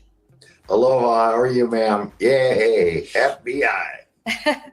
So glad to have you here. Listen, I am one that gets right down to nuts and bolts. So we're going to start on in. Doc, first of all, tell me, how did you hear about the Sebastian? Right, like Arsenio Hall. Do that for Dog next time. Yeah. What's up, Mary Jaree 110? What's up, Kitty Catty? Yes, Band on the Run. Band on the Run. Band on the Run. Great song. Yeah, we gotta do the the Arsenio woof for Dog. Rogers case, and what enticed you to? I was fist bumping when you did that. Go ahead and bring your skill set to helping find him. Well, hearing about it, I'm going to blame on my new little partner, Nick the Hat, because he's a internet sleuth. I mean, this, and I'm sorry to say kid, but young man is fantastic. Oh, there it is, right so there. He said, you know, he knows about the bounty hunting, and when he was young, he watched the show, and he said, yeah, Dog, if you'd get in on this, and I have found missing children, by the way, and if you get in on this, you know, everybody's, all your followers, all your friends, all your peeps are going to get behind you. So that was the reason that I first initiated in. Then, you know, I'm a bounty hunter, truth and justice, right?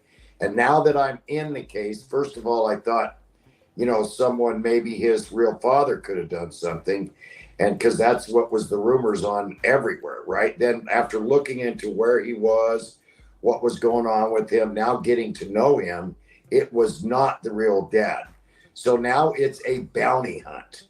I may have to say, you know, on your show who I think it is. I'm not sure if I should. But now I'm going after I hope they do believe. I hope they bolt. Because I will chase them, as you know, anywhere, even if. That's right. Get them out of the comfort zone, you know? Get them out of the comfort zone. That's when you're not in your natural habitat, you're going to slip.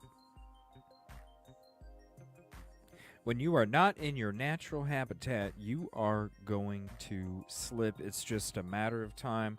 That's why he's saying, I hope they run. Because I'm that MFer that's going to catch them slipping. Because that's what I do. I catch people slipping. That's why he wants them to run. Wants them to run to Mexico. You look even more guilty. Into Mexico. So, you know, that's the reason I'm in it. And the reason that I'm going to absolutely, with all the help I've got, you know, we're going to find where he is and who helped him get away, or if he is passed away, who did that? You know what I mean? So we're all praying that he's still with us. Absolutely, Dog. So this is so interesting to me because when you think about it, right, this goes to the point that Sebastian's name wasn't getting out there. It was, in fact, a Nick who came to you and let you know about what was happening here. That shows to me how little attention was being brought to him more on a nationwide stage. In other words, Dog, you weren't getting in your car and hearing about Sebastian Rogers. And I think now people are. they're hearing about it even more. People like yourself and many other people. Well, I think people, Jennifer, were scared because the stepfather, while the volunteers were out volunteering, to help find the boy, one lady's got him on video threatening her, saying, "You better get out of here. Just get out of here." Well, she's saying, we're here to help find, your son, Sebastian. The cops are here. That's enough. Then the volunteers on the back of a horse was saying, or riding a horse, sorry, were saying they were harassed too. Then the dog handlers, the bloodhounds, those people were harassed. Now, I did a Brian Laundrie, which is coming on, and I'd like to have you on my dogcast too, please. But I did a Brian Laundrie, and I'm starting a new dogcast. And the reason you should have seen the volunteers. FBI retired, CIA retired, police that were there. The same dog lady that went there from Florida, she had 3 different dogs, a bloodhound. All those people, not just Dog and his team, but all those people started getting leads and leads and leads and leads. And that's been throughout my whole career. It's someone, as you know, you don't look in a glass ball and genie, rub it. And it's people that in confidence will tell us who did it, where they're at, why they did it. And now there's $100,000 reward. So I just can't believe that, the stepfather would allegedly, let's be sure that word's, even though this lady's got him on tape, would run people off. That is, I've done this 44 years, captured over 10,000 fugitives. I understand that, probable cause in your world, you gotta have probable cause. But I was trained, probable cause means probably. You probably did this, or you probably broke into this place. So there's enough probable cause that I'm creating, Nick and I, that even if we don't find Sebastian alive, that the perpetrator is going to be arrested. I think it's great because I've seen this evolve from you. Obviously, I've been keeping a very close eye on what you've been saying in the media because I wanted to see how things had been evolving since you first got involved. And One of the things was I first noticed that you made comments, that you thought he was alive. And then you made other comments that he may or may not. And it's starting to evolve that now you think you might know who you believe, based on different clues that you've been given, who might be responsible. And I wanted to bring everybody's attention to that this wasn't Dog going in saying, I think so-and-so did it or so-and-so didn't. No. Or nothing happened or he walked away. I've seen an evolution. Tell us, Dog, what is your final conclusion? And then we'll talk about how you got there. Well, let's talk about before the final, Jennifer. Let's talk about how I got there. All right. You're a former G woman, fan. So I got to watch what I say. So we first thought that he was, I don't know if he's alive, okay, or if he's deceased. But I first thought he was absolutely alive, the way people were talking and that this and that. Now, the reasons I think he may not be with us still is that he had to do a special drug for sleeping and another drug for something else. But I guess there has been rumors that there's 2 drugs from one side of the family, and then his dad says there was only 1. Now, that one drug, he didn't need no drugs. That one drug, a heavy sleeping pill, was when he was with the mom. Sebastian was with his real mother, and about 2 to 3 weeks before he disappeared, he started doing that sleeping pill. It wasn't that he had to do the drugs all, 13, 12, whatever years. All of a sudden, Then all of a sudden, I'm not exactly right because I haven't read the court papers, but it sounded to me like the real dad was there was a custody change, that he was getting custody of the child. And a couple weeks, 3 weeks, whatever, before he was to receive Sebastian physically, he disappears. Mm-hmm. Now, I lost a daughter, okay, Barbara Katie.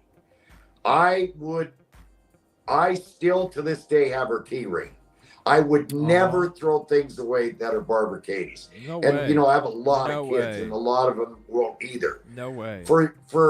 I would search and search. If Barbara was missing, one of my kids is missing, I would not stop searching. Now, guess what side of the family has stopped searching? Again, this is all guessing and what's the word? It's I can't say it's absolutely true, but alleged. It's conclusions you're making based on your past experiences, what you've seen people do, and what you're seeing in this case, I think. Yes.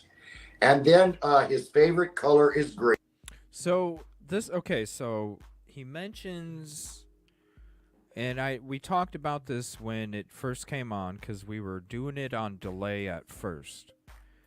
We made it about 10 minutes into the show, and we heard this part, and then I was starting to wonder. Now, there was a lot of conversation about the medicine, the drug that he's talking about, the big blue pill. This is what it's used for, yada yada.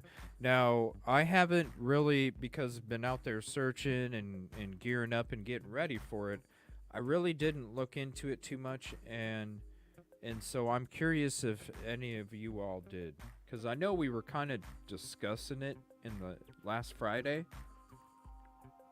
but we just kind of talked about it for a minute, and then we got on another subject.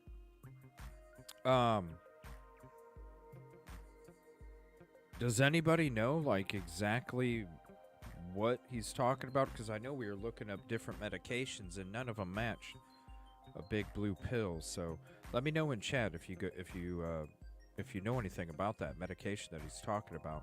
Something we talked about last Friday. Green. His favorite, he loves animals. Okay. So green, he loves animals.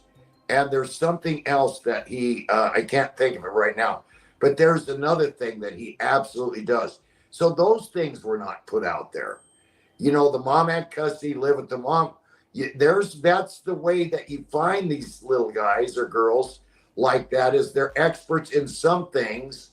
And he was, then there's pictures of him, for somewhere dressed like a girl, looking like that. So, I mean, it's just, there's so many things that don't add up on the mother, the stepdad. Then he allegedly says, Dog the Bounty Hunter will never, ever, ever find Sebastian. So, so did Andrew Luster. I don't know if you remember that case, 87 counts of rape. They'll never, and I caught Luster in 4 months. So, there are so many TV shows out there where, oh, dog, you can't find him. And usually it's the parent or the girlfriend that goes, oh, you'll never find him, dog. Oh, yeah. And they're in the back room. So the never, never, never. Yeah, I'm going to find him, or I'm going to find out what happened to him. So all those things that side of the family are saying, conclusive evidence. What does that mean? That means, to me, that's like, man, what's the deal? Where's law enforcement in Tennessee? Hold on a minute. What, Mary Jo Ree? Sounds like he is talking about the pill that you can take to pass the polygraph test. What?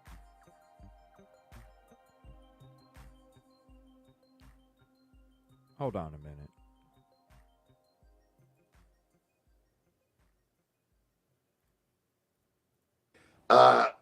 Dog the Bounty Hunter will never, ever, ever find Sebastian. So, You know, so did Andrew Luster. I don't know if you remember that case, 87 counts of rape. They'll never. And I caught Luster in 4 months. So there are so many TV shows out there where, you know, oh, dog, you can't find him. And usually it's the parent or the girlfriend that goes, oh, you'll never find him, dog. Oh, yeah. And they're in the back room. So the never, never, never. Yeah, I'm going to find him, or I'm going to find out what happened to him. So all those things that side of the family are saying, you know, conclusive evidence. What does that mean? That means, like, you know, to me, that's like, man, what's the deal? Where's law enforcement in Tennessee? Why haven't they like went over there? And then he said on a show that he took a lie detector test on Nancy Grace. And Nancy Grace said, are you sure? You know, she's a good interviewer.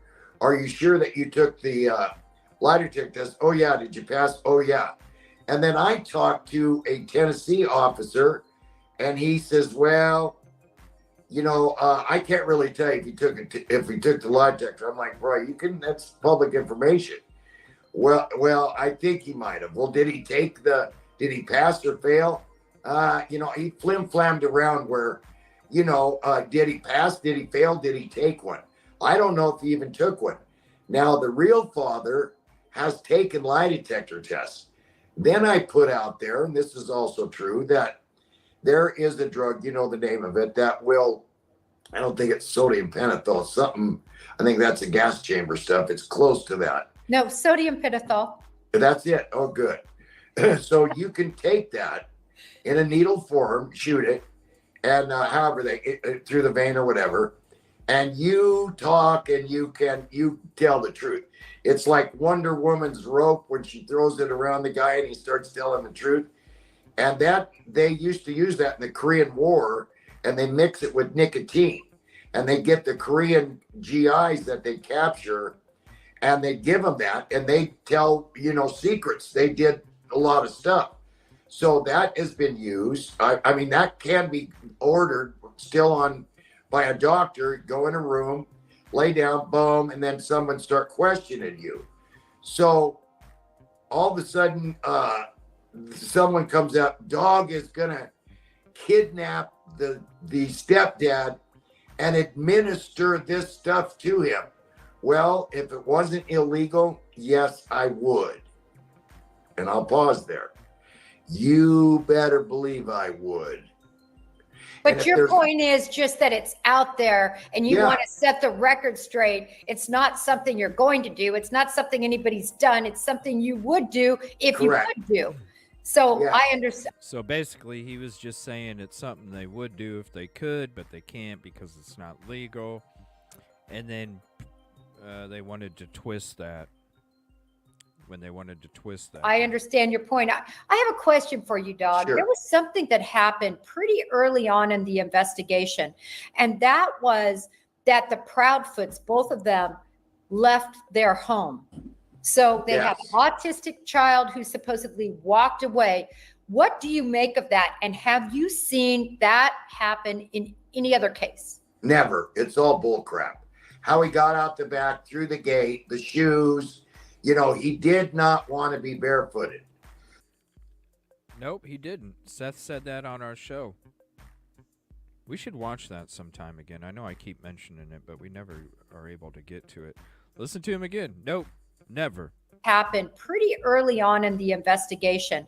And that was that the Proudfoots, both of them, left their home. So they have an autistic child who supposedly walked away. What do you make of that? And have you seen that happen in any other case? Never. It's all bull crap. How he got out the back, through the gate, the shoes. You know, he did not want to be barefooted. So was he given enough pills, the new pill, to be completely out? The shoes were taken off and his cell phone taken back and put in the room. Okay? And what is the loud thump that someone heard and didn't go check? You hear a thump come from your baby's room and you don't go check. Even when I hear a thump where my dogs are, I go think what's going on. Nothing at all adds up. You go and then check. Why don't they do any interviews? The father wants to do the sodium pentothal. He wants to be hypnotized. He wants lie detectors, which he's passed. Was it Greta? It was Nancy Grace gave him one from one of the top guys in the world, and he passed it, right? So why won't the stepdad or the mother, why won't she do something? Why won't she come out there? Why aren't they fighting as hard as the real dad? Why aren't they out there? You know, is everybody that stupid that they don't see who was instrumental behind this stuff? Absolutely. Right, and you know what else is not stupid? The people that want to sit there and talk shit about live streaming. Oh, CJ's just making up the threats. He's just making up the harassment. We've been harassed the whole time we were there. You guys can see it. It's on the footage. You can hear it. He's just lying. We won't be harassed. Probably because you're working with the people that don't want the truth found. So, hello?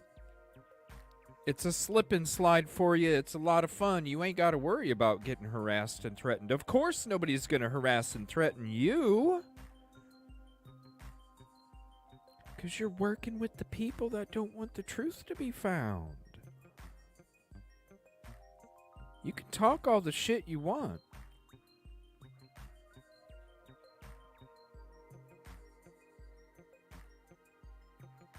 I mean, it's not just CJ saying it. It's every other fucking person that's out there searching. Same shit happens. Ain't nobody making this shit up. It's called you work with the people that don't want the truth found. They're not going to attack you. No whammy, no whammy, no whammy. Stop! Absolutely. And Well, the heat of course, is on. you know, you have to look at means and opportunity. Opportunity is such a huge one. And alibis are also very important. And when I look at Seth Rogers, I recently got information from his employment. And Seth Rogers was on duty. That was a big item I wanted to drop. I haven't posted it yet. I will. I've had it for over a week. The bottom line is, at least at this point, from what I can determine, he has an alibi. And as you know, Dog, that is the number one thing you are going to look at. If somebody, I'm not talking about somebody orchestrating somebody, but I'm talking about them physically taking Sebastian and doing something. What's up, Taco? It's impossible because of the alibi. But I want to move back and talk a little bit more about Sebastian and when he disappeared and some of the actions that took place. Did you make anything of the fact that instead of calling 911, they phoned the local sheriff's department directly, which of course wouldn't necessarily be taped? Any idea on that? Any thoughts? See, I don't understand. You know, all I know is 911. So I thought that if you called any, you know, if I talk to police, sheriffs or police, right, I have to call on their special phone, their cell phone. Right. You know, so I don't know if, I thought when you called into a police department, they're recording it, but you would know more. And why wouldn't they call 911? Because that's made public. Right. And then let's go back to the camera. We'll just call a friend. Okay. Nick and I interviewed a week or more ago that till Nick got in trouble about stuff, then that now he can't even, you know, contact anybody. So we interviewed seen an interview on a lady that was Native American, a Hapa in Hawaii. That means half breed, Hapa Native American and Hapa Latina, Spanish or Mexican. She was, I think, married to the stepdad, and they tried to take her baby. He physically hurt the baby. He hurt her. It seems like 3 or 4 of his ex-wives have all been beat up and made police reports. The guy's been in jail for that, okay? Now, what she says is I think the last wife, she said he's military. He's got cameras around everything.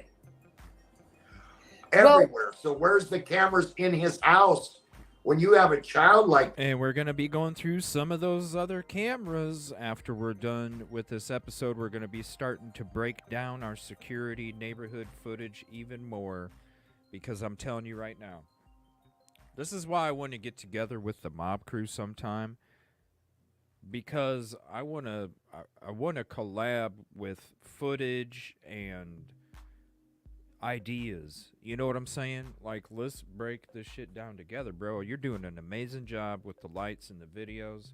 We got the footage from just a few weeks after. We can show you who's going to have what, who should have what.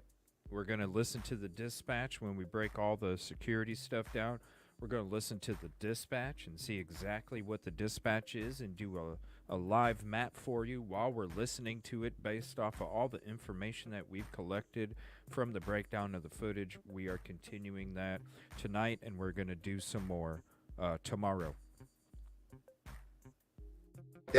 Where is the footage in his house of Sebastian's room?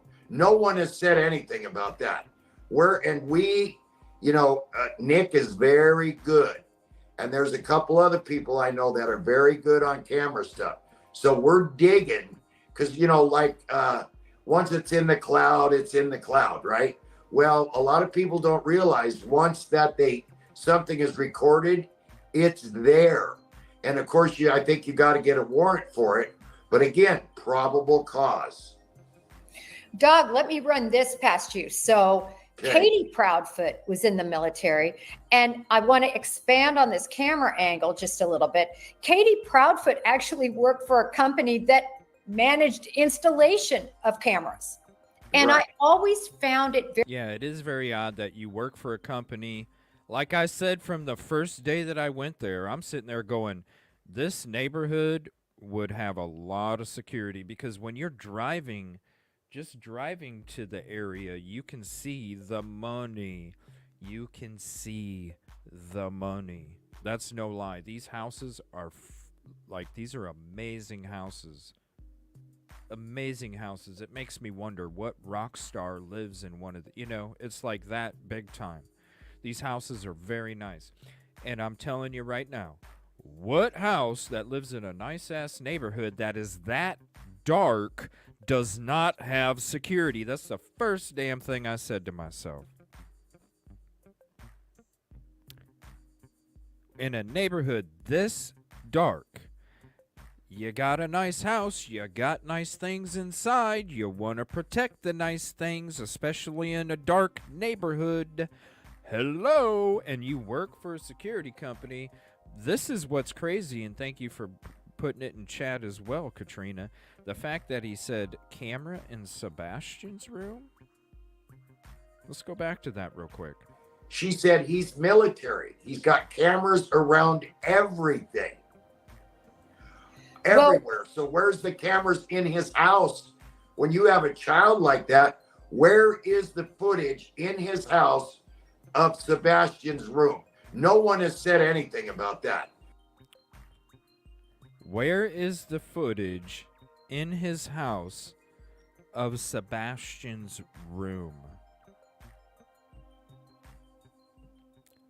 Little crumbs, little crumbs.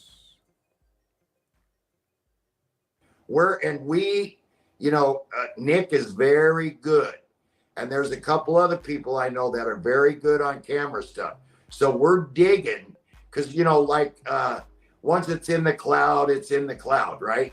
Well, a lot of people don't realize once that something is recorded, it's there. And yep, the camera on the fridge, right?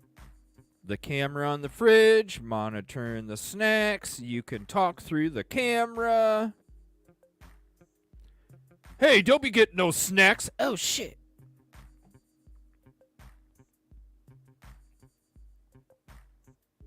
Right, Dr. J? Right? Exactly. Exactly. Exactly. Of course, I think you got to get a warrant for it. But again, probable cause. Doug, let me run this past you. So Okay. Katie Proudfoot was in the military, and I want to expand on this camera angle just a little bit. Katie Proudfoot actually worked for a company that managed installation of cameras. And Right. I always found it very interesting. Just imagine, you work for ADT or something along those lines. I'm not saying she Right. worked for ADT. I won't name the company she worked for. And you don't have any cameras, or they're not working. But you just named ADT. I'm not gonna mention any. I love you, Jennifer. I'm not gonna mention any of the camera company, but ADT. Well, no, I'm not gonna mention it. Yeah, you just did. It wasn't even that company though. Can you imagine how pissed ADT is now? They're like, man, at least she could have said the right company. It starts with a B. But Katie Proudfoot actually worked for a company that managed installation of cameras. And Right. I always found it very interesting.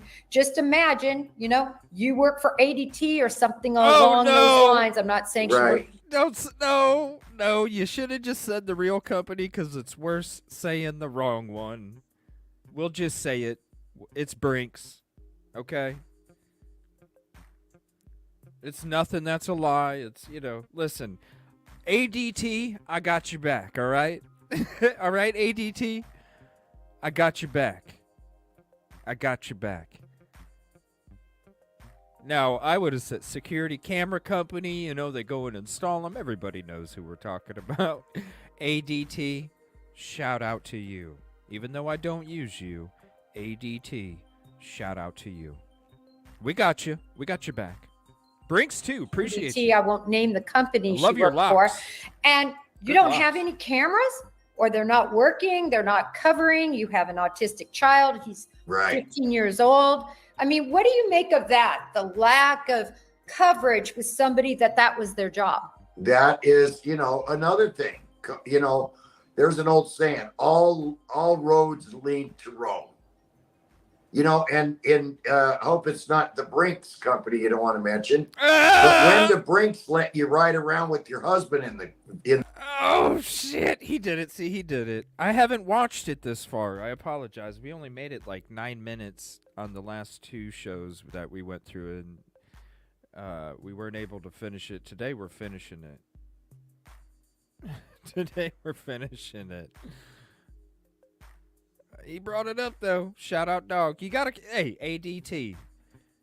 Listen, we know what it feels like to be wrongfully associated with a particular individual. We know how that feels.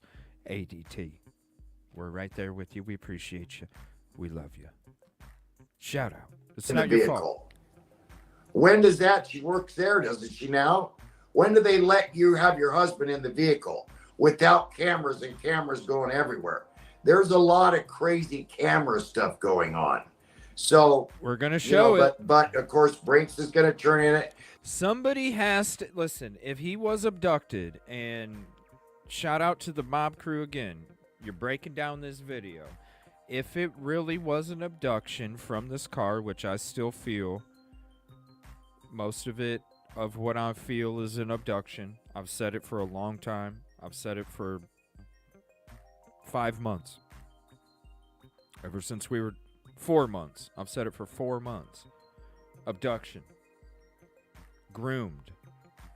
Lured out. If it was that vehicle that the mob crew is saying that was parked at those specific, I'm telling you right now, we're only a couple houses in, and there's 2 houses that would have some amazing security camera footage, and you got cameras. There's places where he was at a Walmart we're checking on. Excuse me. There's places where he crossed the line we're checking on. There's a lot of leads you would not believe. And I want to say, because There's been people in the past, I've worked on other cases, I would tell them straight up, you need to turn this into the FBI. They would say, I'm too scared, I can't do it, will you do it? And I'm like, okay, fine. If you're not going to do it, I'll turn it in, because it needs to be turned in. Anybody out there that is too scared to hand over any kind of footage that you may have, if you're too scared to have your name, even though it's anonymous, they still ask you some questions. All right, let's be honest. They still ask you some questions when you're turning it into FBI. I get why some people might not, but I'm just saying, if you're scared to have your name associated with it, send it to me, and I won't be scared to be associated or have my name on it, because you know what, it does need to be turned in. And I really truly feel that somebody does have footage of something that went down that night, and they're too damn scared to even give it over to law enforcement. People have reached out to me that were too damn scared to turn it into law enforcement. I turn it in. If you're too scared, I understand, because I know other people have been in that position that I've dealt with before in the past. And I'm telling you right now, it's okay. But you need to do the right thing. You need to pass the information along to whoever you're comfortable with, that you can make sure that you trust that they will turn it over to the FBI. Because there's going to be a lot of people out there that are going to be about the clicks and the views and about the attention, and they don't have your best interest out for you. I always do. If you're too scared, please. If there's nobody else that you feel comfortable or that you can trust that's going to turn it in, you can trust that I'm going to turn it in for you. So if this message is coming across a person that might, just know you have comfort here, because I will do the right thing. And I don't talk about the shit that I turn into the FBI. I never talked about it. I won't talk about it unless I have permission to talk about it from the FBI. Then I'll talk about it. But I've never had permission to talk about anything that I've turned over to the FBI. And I never will talk about it, ever, until I do have permission. And these things could have given me 1 billion clicks and views. 100,000 subs. That's not what it's about. It's about doing the right thing the right way, and always making sure that you have other people's interests before your own. So if you do have something like that, and you do come across this message, please, I will put my name on it, all right? I will put my damn name on it. Let's get this done. I know somebody has something. I know they do. I know they do. And I know you're probably too scared, and I get it. Just do the right thing. Let somebody that's not afraid to put their name on it, let them do it for you.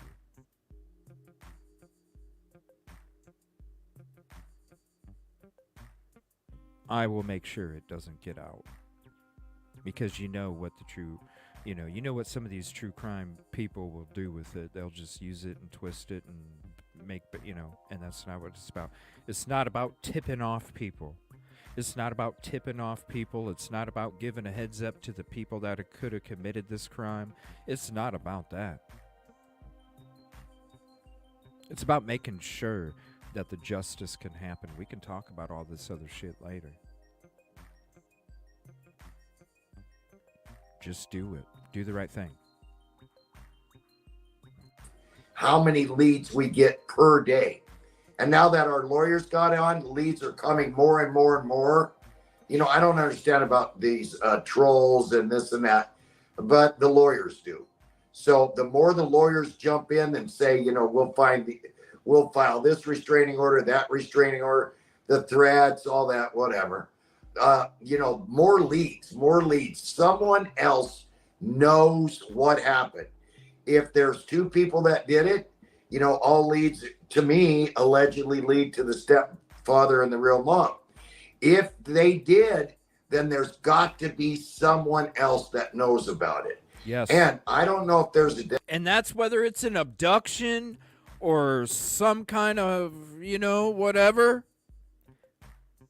We're not just going through the couple houses. We're going through the houses that would have caught him with whatever took place. Somebody has something, and they ain't turned it over yet, because I know they're scared. They're scared.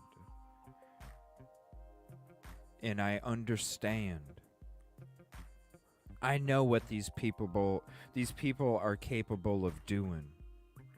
I've had it happen to me this whole time since mid-March, going out there searching. I understand where you're coming from. I understand. And you live right there. I understand. You have the truth. I understand.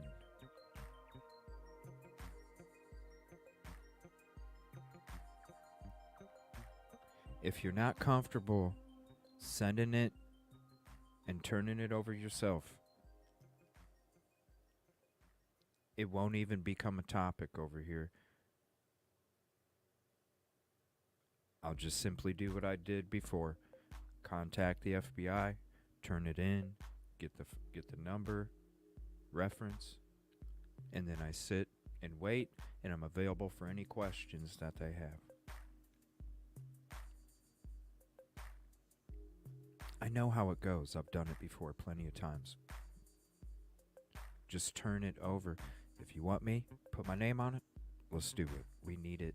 It needs to come out. People need to know. Investigators need to know. We need to find Sebastian now, and that's going to be a better direction than what we have today. What's up, Tara? Death penalty there in Tennessee. I think there is. But even if the mom knows and the dad knows, the first one to walk away and tell, this, the first one that talks walks, even in the federal system. And why is the FBI, when they're only, involved in not only interstate, that, state to state stuff, why are the feds in on this? And, I know the feds good. I went to school. I had a lot of stuff since the 80s. I had a Fed guy that trained me. And I know the feds now, when I talk to them, all they can do is listen. But why are the feds in on a child that is missing from Tennessee? I want to explain that really quick, Dog, just really quick. Yeah. So what the FBI can open. Because he didn't just run away. That's why. The reason that they came out with the 50K, the reason that they're coming out so strong is because he didn't run away. Thank you, Tara. Appreciate your support so much, really. And you're always leaving great comments on the videos, too. Really, it means a lot to me and all of us. Thank you very much. It really means a lot. It's because he didn't run away.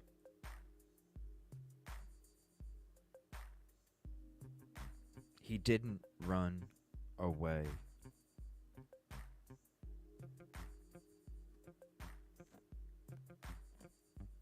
Didn't run away. Great question. Here we go. In different cases is called police cooperation cases. There's a special jurisdiction that we can do that. And when we do that, then we get the money, resources, you can assign agents, blah, blah, blah. So you can full on help with a local investigation, even though you likely are not going to be dealing with it in the adjudication now. But let me take your point a step further. And this is where I wholeheartedly agree with you. To get a $50,000 reward, and I want all of us to think about the Michael Vaughns, the Summer Wells, all the Harmony Montgomery, all these very famous children who have gone missing. Why are we seeing a $50,000, which is a high threshold for the FBI to be able to achieve? And that local case agent has to run it through his boss, has to do an amazing write-up to show that they think that money is going to be fruitful. And it goes clear on up to headquarters. So, Dog, I totally agree with you. That reward is significant. Yes, and that we've added, our volunteers have told Nick we're adding another 50. That's $1/10,000,000. That's a lot of money. And again, if there was more than one person involved in this, they're going to be charged in Tennessee where it's all, each person. And do me a favor, if anybody does get that reward money, can you donate it back to any kind of missing children's foundation or cause?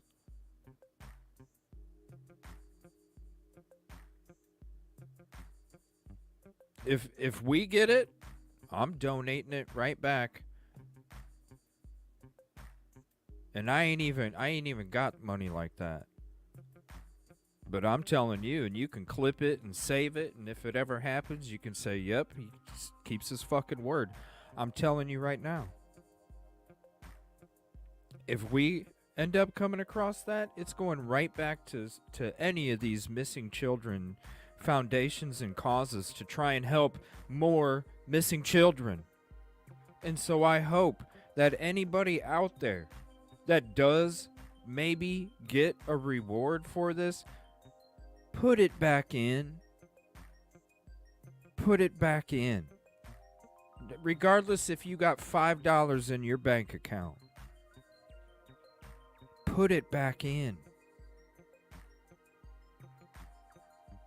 These are children. These are our future. They deserve better. They shouldn't even have to deal with this shit as a child.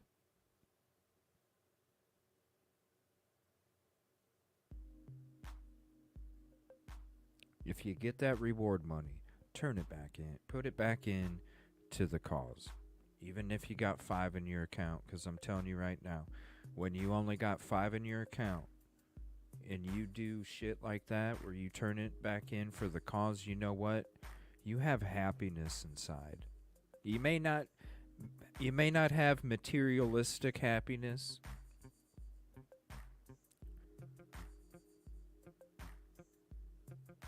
Because I'm telling you right now, it would just, those dollar bills,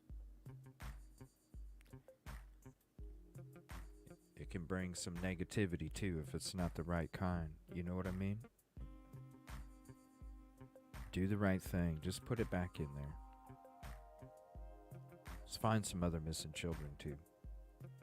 They deserve it. They weren't even given a fair shot. They deserve it. Person is guilty of the same crime. So somebody's got to, drop a dime. It's not ratting. It's saving someone's life. Especially, I'm very, I follow Jesus a lot. And the Bible says if Jesus out of his own words says, if you do something bad like this to a child, you need a rope hung around your neck and you cast into the sea with a weight put on it. I don't know if there, a lot of people tell me, is there any unpardonable sins, Dog? Is there something, that you can do that you cannot repent for? And I'm like, I don't know. Out of Jesus's mouth, he said, that person needs a rope around his neck and put into the sea, the bottom of the sea. So can you be forgiven? The Bible says, though, on another part, that you can be forgiven for any sin, but Jesus himself said. So, please, people, somebody's got to know. Jen, someone else has got to know. And like you said, go ahead. I totally agree with you, Dog. And I want to add something that the reason it's important to get people like yourself involved in cases like this is sometimes people are not comfortable with going to the FBI. They don't want to go to local law enforcement. See, that's what I'm talking about. If you're not comfortable, just reach out. We'll do it for you.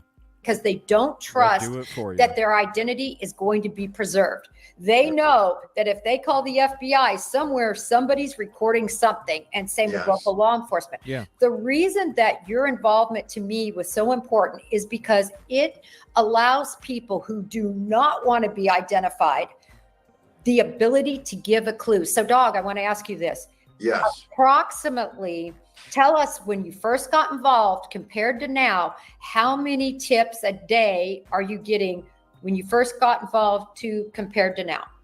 Well, it grows daily. Okay. Right away, you know, I've used 833 Tell Dog on Coff and a couple things you and I and Nick been in on together, a couple of fugitives. You know, we've done a lot of interviews on local or on national television shows, you and I. So I've used that tip line since Brian Laundrie 3-4 years ago. And we got we're working up to about 2,000 tips. And Brian Laundrie was over 4,000. And a lot of them, though, are, you know, Dog, we love you. When are you going to get your show back? Da, da, da, da, da. But we have got a lot of tips where, you know, he could be, every tip is he's alive. Okay. That's one thing that I'm encouraged about and want to encourage his dad and everyone else who really loves him.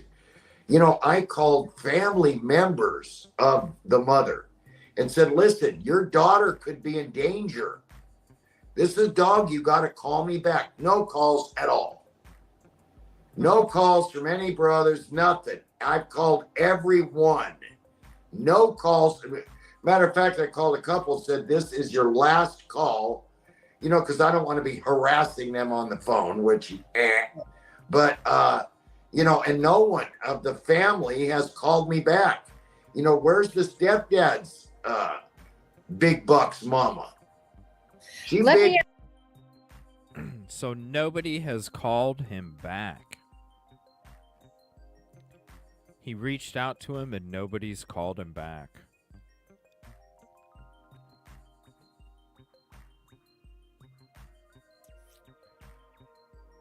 I'm just going to put a whole bunch of these in chat here.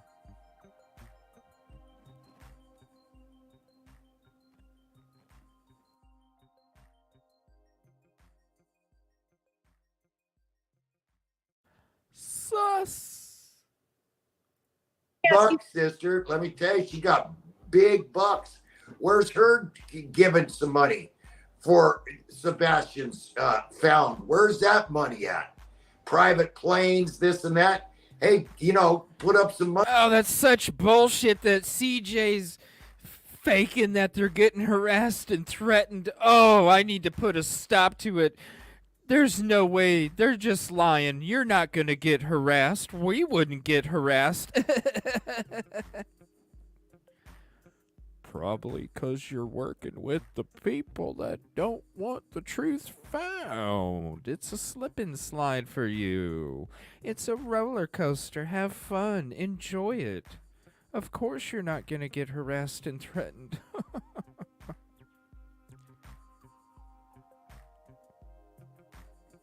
Was that the same person that fucked with my belt? Was that the same person that fucked with my belt?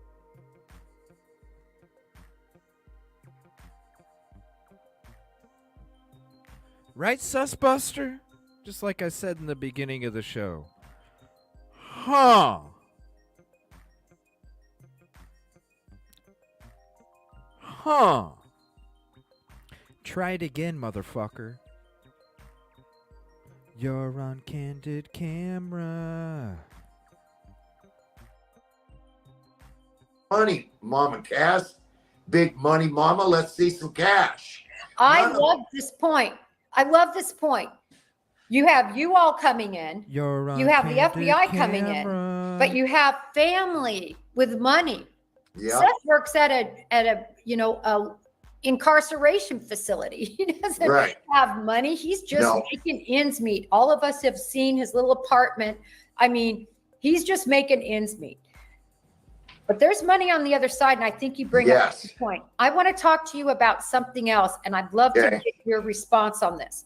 Very early on in the investigation, Law enforcement put together a probable cause affidavit Okay. signed off on by a judge to search the dump. The dump where both the construction site near the home as well as their trash could be taken to. There are Yes. areas of the dump. But what do you make of that? Because law enforcement tried to say this was routine. Dog, talk to me about how routine dump sites are. Come on. It's not routine. Number one. Exactly. A few years ago, I got in trouble for taking somebody's garbage from their house. Then laws were made. It's put out there beyond your property line. It's garbage. You can get it. Right. So it's a lot of times you'll see on the show where I take the garbage out with gloves on, and I find a lot of clues. Trust me. People forget they even do that. And a dump ground, I heard that again, the family members on the mom's side kept people away from the dump ground. No, Rachel, because my belt was completely disappeared, gone, nowhere. Somebody literally... Jesus, Karen, you type some weird shit in chat. I'm just gonna get rid of you, because you really do. You type some weird shit in chat. You really do. Almost like you're probably the one that's probably associated with the shit just happened. Because if you want to do that, why don't I just consider that something I need to make sure I document just in case. Karen.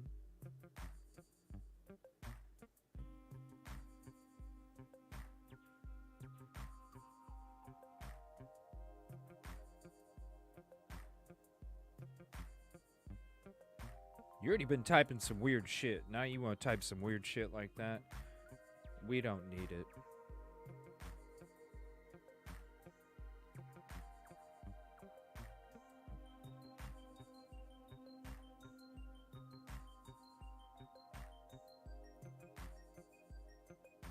Uh-huh. It was.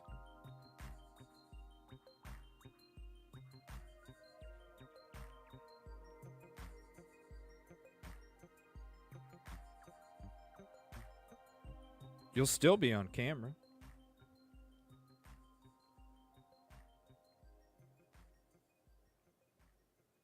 And trust me, with the people that I'm going to be with when I'm going on my next search, you probably might not want to do that because it's just not your typical people. I'm just going to say that.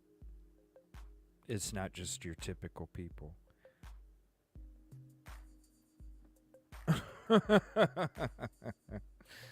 Oh, people.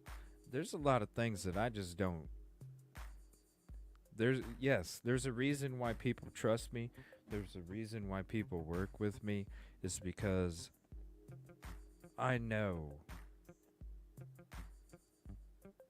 how to investigate, okay? So I'm just going to tell you right now, not only you're going to be on camera, but it's not your typical people that I'm going to be with. So, I don't know if you should really take that chance. Enjoy that, though.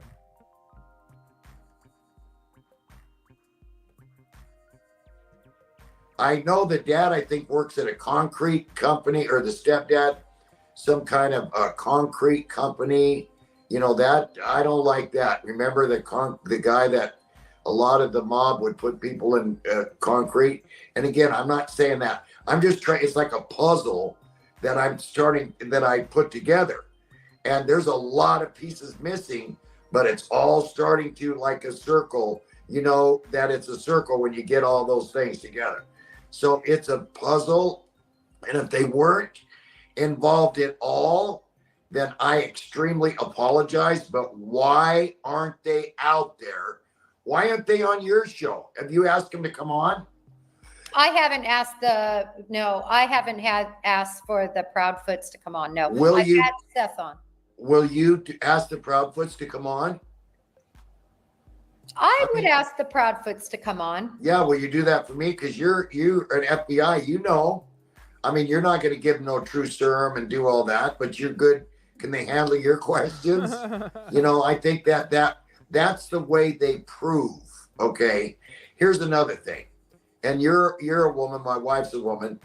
The pictures that I see of Mrs. Proudfoot, she was slender. She was, you know, now all of a sudden 60, 70 pounds since the boy's been missing. And I asked my Francie, what causes women to eat and gain weight like that? And Francie said, it's guilt, shame, that you're sorry about something. I know that if a woman loses a child, she don't, you know, eat a bunch of hamburgers or try to, you know, put on weight because she's heartbroken. So what is that about? All those signs. And those people don't know that I look for those kind of signs. You know, 40 some years I've done this. Little bitty signs where you drive by something, oh, and you back up, oh my God, there he is. So Well, Chris Proudfoot also, dog. Chris Proudfoot is almost unrecognizable. And I say that not to be disparaging, but it's just facts. If I saw him on the streets when this first started, and then I saw him all this time later, I don't know if I could tell that was even the same person. So very interesting. I think a lot of people in the audience and other people have noticed that, dog. What is with all the weight gain? We can't say unequivocally, but again, you're saying based on your experience. When these things happen, when somebody loses a mother, this is what I always compare to. Look at the Petito and the Schmitz. Yeah. Look at their response, how they happen. Now, again, they're not everybody. Everybody does react differently. But look at the juxtaposition between the Proudfoots and them. I'm just saying it's pretty stark, is all I'm saying. Dog, I've got another question for you. Yes. So, as you may know, there was a young man named Connor Jack Oswald. Now, he went missing 16, 17 years old, and 2.5 years later, he was found. He was homeless. He was alive. He was, again, on the spectrum. And then just recently, about a week ago, I posted about another young man who disappeared from his job. He literally walked away from his job, left behind his cell phone, left behind everything, autistic, 16 years old. He was just found in a remote area, in a desert type area, or I should say remote. I'm not going to say exactly. Let's say arid type area.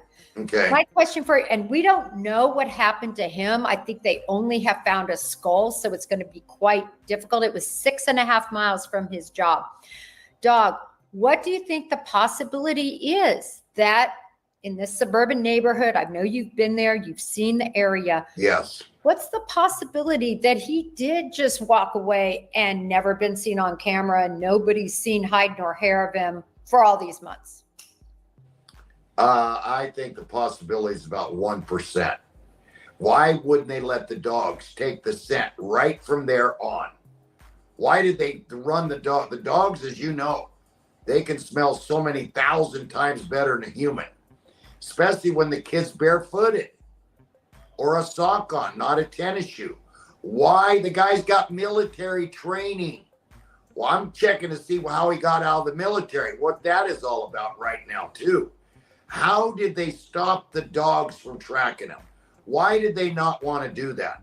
You know, all these things. I mean, again, I hope to God they didn't do this. They weren't instrumental in him leaving. But, autistic like that, he wasn't really bad, but, 14, 15 years old, I don't know. I'd have to, we'd have to ask the real father if he thought that he could make it without any kind of supervision or anybody being around or, stuff like that. I just, I don't know about that, but it's, man, there's a lot of questions that are up in the air about this. In the very beginning, it was like, the the real father did it, and all those videos of him in the jail were some kind of transferred over. You can't do that to a jail. You know that. Now Nick and I completely changed our mind after working on it 3 weeks.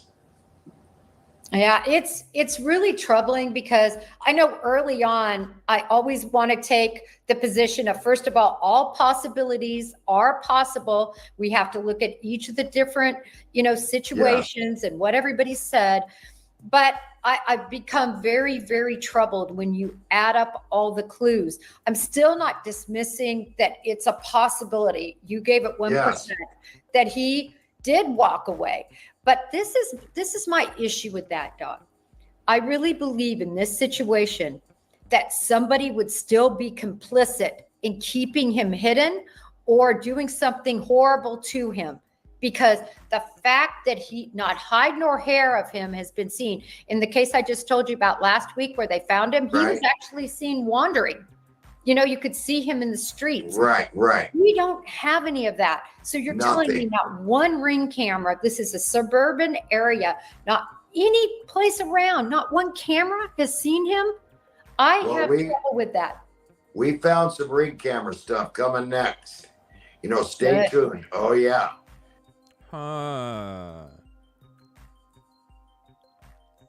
They found some ring camera stuff. Is this the stuff I'm talking about with the security stuff we're going to be working more on tonight? Yes. That he did walk away. What? But this is my issue with that, dog. I really believe in this situation that somebody would still be complicit in keeping him hidden or doing something horrible to him, because the fact that not hide nor hair of him has been seen. In the case I just told you about last week where they found him, he was actually seen wandering. You could see him in the streets. Right. We don't have any of that. So you're telling me not one ring camera, this is a suburban area, not any place around, not one camera has seen him? I have trouble with that. We found some ring camera stuff coming next. Stay tuned. Oh, yeah. So we found some ring camera stuff, okay? Certain times when they were supposed to be there, they're not. Certain places they're supposed to be. Alibis, like you said, everybody will lie for everybody, but the camera does not lie. Photos, they used to say 1,000 words, and now they can change them. But the cameras, if they change them, the footage and the whatever they're called now, the little cards, they can find out if that's changed. And there are some ring cameras and some other camera stuff that we're just now getting into. So before we get it and drop it, then somebody better, because there's no way a plea bargain can be made or something can happen. That after the little boy is found or we find. Yeah, we're going to listen to that one more time. That somebody would still be complicit in keeping him hidden or doing something horrible to him. That's right. Because the fact that not hide nor hair of him has been seen. In the case I just told you about last week where they found him, he was actually seen wandering. You could see him in the streets. Right. That's why I keep saying when it comes to this abduction stuff, when I'm living in Akron and I'm watching these vigils happen every year, and whether it's watching it on TV or I'm going there to support, and all of a sudden one day one of them, Amanda Berry, makes it out of the house. Ariel Castro, look it up, Cleveland, Ohio. All of a sudden one day Amanda Berry comes out and says they've been held captive for all of these years. And that was the first day that we all went, holy crap, they were all in the same house? That's why I keep going back to it, and I'm like, come on. Come on. This can happen. We can find him. This is why we need to work together.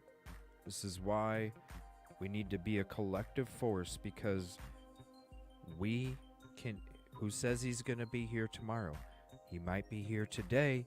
He might not be promised tomorrow. That's why we need to come together today so we can get to him today, because tomorrow might not ever come. We don't have any of that. So you're telling me not one Ring camera. This is a suburban area, not any place around, not one camera has seen him. I have trouble with that. We found some Ring camera stuff coming next. Stay tuned. Oh yeah. So we found some Ring camera stuff. Okay, certain times when they were supposed to be there, they're not. Certain places they're supposed to be. Alibis, like you said. Everybody will lie for everybody, but the camera does not lie. Photos, they used to say 1,000 words, and now they can change them. But the cameras, if they change them, the footage and the whatever they're called now, the little cards, they can find out if that's changed. And there are some Ring cameras and some other camera stuff that we're just now getting into. So before we get it and drop it, then somebody better, because there's no way a plea bargain can be made or something can happen. That after the little boy is found or we find out what happened. Right then it's over. They're going to the penitentiary, whether it's federal, which now is worse than the states, or the state. And whether it's a woman or a man, you go to the prison, federal or state, for harming a baby with autism, a little boy. You got a problem. Who is it right now? Puff Daddy, P Diddy, whatever his name is put in a federal prison, isn't he? Yep. Under protection and all that. Mm-hmm. And remember Whitey Bulger? Mm-hmm. Yeah, I saw Whitey Bulger in San Diego, and my friend said, no, it couldn't be. I said, yeah, it's him, bro, on the walk. And they put Whitey Bulger in the most protected prison in America. And what was it? 2 days later, they plucked his eyeballs out. Mm-hmm. And the guy did it. He's doing life. Why does he care if he gets seen, goes in? So they're even in prison, they can't protect a baby, a baby snatcher or someone like that. A murderer of an autistic young person. Oh, you're right. A case like this, whoever's responsible, if again, Sebastian Rogers was murdered or otherwise died, and then that crime was covered up, no matter what, those people are going to have a big problem in the penitentiary. Dog, let me ask you this. Yes. What are you going to do in the future? What are your next steps? I love hearing about this camera footage that you're honing in on. Anything else interesting that you guys are looking at? Well, I hate to be like the stepdad, no comment, because that's like the Fifth Amendment back in the day. You're guilty as heck. But there's things I don't want to say because they could wipe it out. They could catch it. They could threaten the one person, two people that are talking to us, because if I say that, then they'll threaten them, cut them off of all the money they're giving them. There's money in that family, sister. So I just don't want to say the camera stuff, how do I say this right? As you understand this, and you may want to say it later, the drone was in the air. Mm-hmm. So, and how signals bounce off from phones on towers, mm-hmm. whether the phone is off or not. Oh. Mm-hmm. So technical stuff like that, which, then it's not probable cause. You know what's crazy? That reminds me, because when we were out there searching at those ponds, that's when that drone...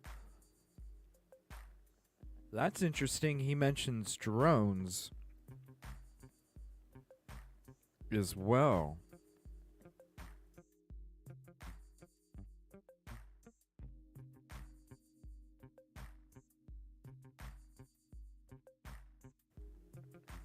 They had that drone out the whole time.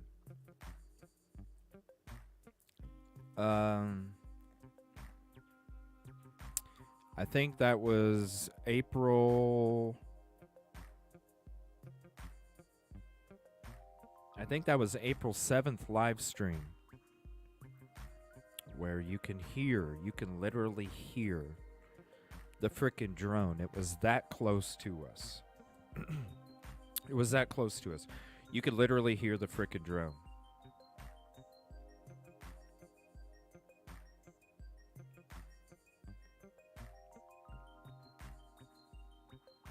So is he saying that somebody had a drone? Because we were right by the neighborhood. Did somebody have a drone when all this shit was going down? Whatever went down?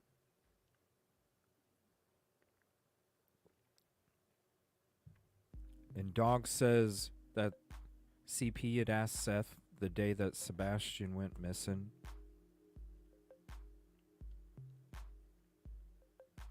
What are you going to do if he's dead?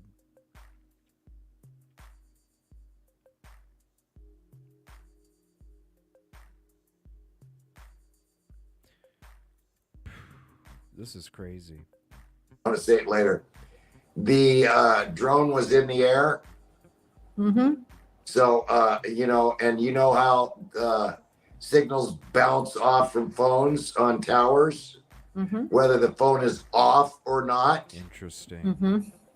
So. Interesting.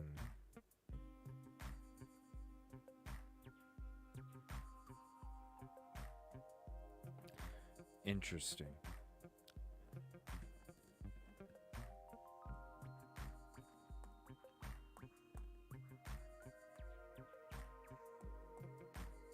So who in the hell was flying that drone when they were antagonizing us with it? Because that's the same day. Oh, it wasn't him. It wasn't him, Bo. Because if you guys remember, I'm sorry this is so squeaky. If you guys remember when that drone came bzzz, and they ran out of drone batteries, because you only have so many batteries and they only go 15-20 minutes for each of them. That's the same time when we heard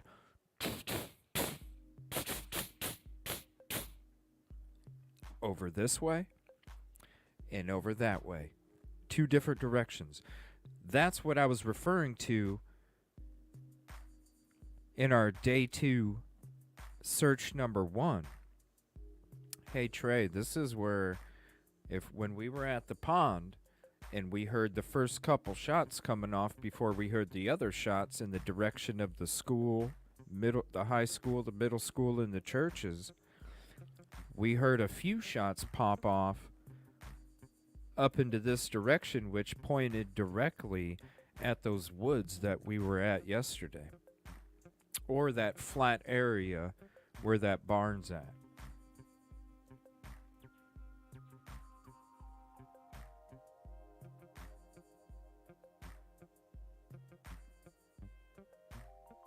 So I have a feeling that this person that's flying the drone and that antagonized us with the drone is the same person that he's talking about. No, Bo. It's not any of those people. They're not that smart.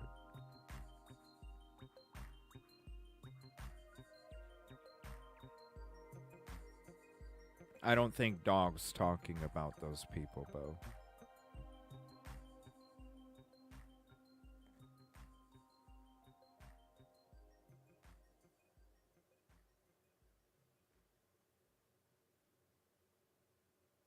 I mean, they're running sonar and they don't even know how to fucking use it. So, come on now. But, there's things I don't want to say because they could wipe it out. They could catch it. They could threaten the one person, 2 people that are talking to us, because if I say that, then they'll threaten them, cut them off of all the money they're giving them, You know, there's money in that family, sister. So I just don't want to say the camera stuff, the how do I say this right? You know, as you understand this, and you may want to say it later. The drone was in the air. Yeah, the drone was the same day with the gunshots in the background, and you can hear it on the footage. You can see shit on the footage. You can hear it on the footage. It's not shit that's just being created. The shit really takes place. And for people to, who would want to create that shit? We've gone in all these other communities. When has anything like that? You know what I mean? It just, the people and their dumbass, twisted ass sense of reality. I don't understand it. But yes, it was the same day. Mm-hmm. So, you know, and you know how signals bounce off from phones on towers, Mm-hmm. whether the phone is off or not. Mm-hmm. So technical stuff like that, which, you know, then it's not probable cause. Then it's not a technicality. Then when you bring in these experts, it's a fact. It's not, oh, it could have been. Oh, it could have been. So we're working on some factual stuff, but we still need people calling, Jen. We still need anybody with info. Please call me or you or anybody. FBI, you know, anybody. Let me ask you a couple more questions, Doc. Sure. How is your human source development going? I want to add really quick that in the FBI, we were required to have human sources. It varied with different people who was in charge, but typically 3, sometimes up to 5, that we had to have human sources, people giving us information that helped our cases or other cases out. So human sources, I think Dog will agree with me, is about the number one way FBI agents, bounty hunters solve crimes. How's your human source development going, Dog? Our human source development is outstanding and growing and growing and growing with tips, suggestions. Oh, I saw, maybe this is it. We've had this week like 4 or 5 pictures that, of course, none have been him, but sent to us that here's Nicholas, he's working at a restaurant. And they look a little bit alike him, but one is like 16, taller, you know, so all around the United States and Mexico and the other place. Like I said, Sacramento, San Diego, you know, El Paso, Miami, New York, Minneapolis, Moscow, Idaho. It could be anywhere, including Mexico and Canada. It is true. Excuse me, I'm getting all excited. The other places that aren't, you know, like Hawaii is an island, okay? Even a lot of people, I lived there for many years. Oh, when you go back to the United States, I'm like, bruh, Hawaii is the United States. But there's states like, what do they call them? We're looking everywhere. In the United States, we've got everybody. Well, it is incredible what sources we got. Because like you say, when you call the FBI or the Sheriff's Department, please leave your name and number, your social security number. We'll be right back. And what name are you calling for? This case, that case? People don't want to leave their name because they you know, don't want it, like you said, on a recorder. Or what if the agent, you know, doesn't like them? Or what if, you know, with us, we don't care who you are, what color, tribe, religion, none of that. Male, female, not him, shall be, babu. Leave a tip, 833-TELL-DOG. And you're yeah. Oh, sorry, Dog. Let me ask you. I'm sorry to interrupt. Go ahead and finish your thought. Be sure you interview the whatever foots they are. The prophets. Let me ask you another question. Right here. How are things going with law enforcement and your interaction with them? Generally, are they welcoming you? Are they not welcoming you? What's happening? Well, I pay no attention. For 40 years, in the first 20, they hated me. You know, we do the same thing Dog does, but he makes millions of dollars. Well, number one, I was on A&E, not CBS. And then they started, you know, thinking, you know, in the beginning, I was on A&E, not CBS. They said, oh, those are his friends. And he's splitting the bounty with them. I'm like, oh, really? I'm bringing in, the bike gang guys that I rode with. Oh, and they're, yeah, So now I just know that, I get letters from law enforcement that says dog was instrumental in the apprehension. Okay. A&E, not CBS. No more. And, I'll do it. But in this case, boot a door down and grab them myself. I will go to the highest authority and say, here's the proof. Here's who did it. Here's where he's at. Here's what's going on. You guys take it from here. You got to have respect for Big Brother, or they're going to cut you out. Now, the feds that I work with now and some of the local brothers, the sheriffs, the cops, they know that I've already made Dog the Bounty Hunter. When I was young, they said, yeah, you're a flash in the pan. I said, you know what? I'm going to take this flash to the grave. Yeah. I've already made a name for myself. I am Dog the Bounty Hunter, 10,000 arrests in 40-some years. No one can ever break that record. Now I'm working on a legacy. And, my son, Leela, God bless his soul, he's trying to catch daddy, but never will. So now I don't really need I love it. I love this. I cannot quit. I love the recognition. I love this. But I don't need it like I did 20 years ago to prove that Dog the Bounty Hunter is really real. So what you're saying right now, Dog, is you're just clarifying your motivation is you want to do something really good to help find this child. Yeah. It's not about money. It's not about prestige anymore. It's not about getting another find. It's no, it's good. And that's your point. As you said, Jen, I am very religious, or I walk in the feet of Jesus, right? I try to be. I repent constantly, okay, all the time.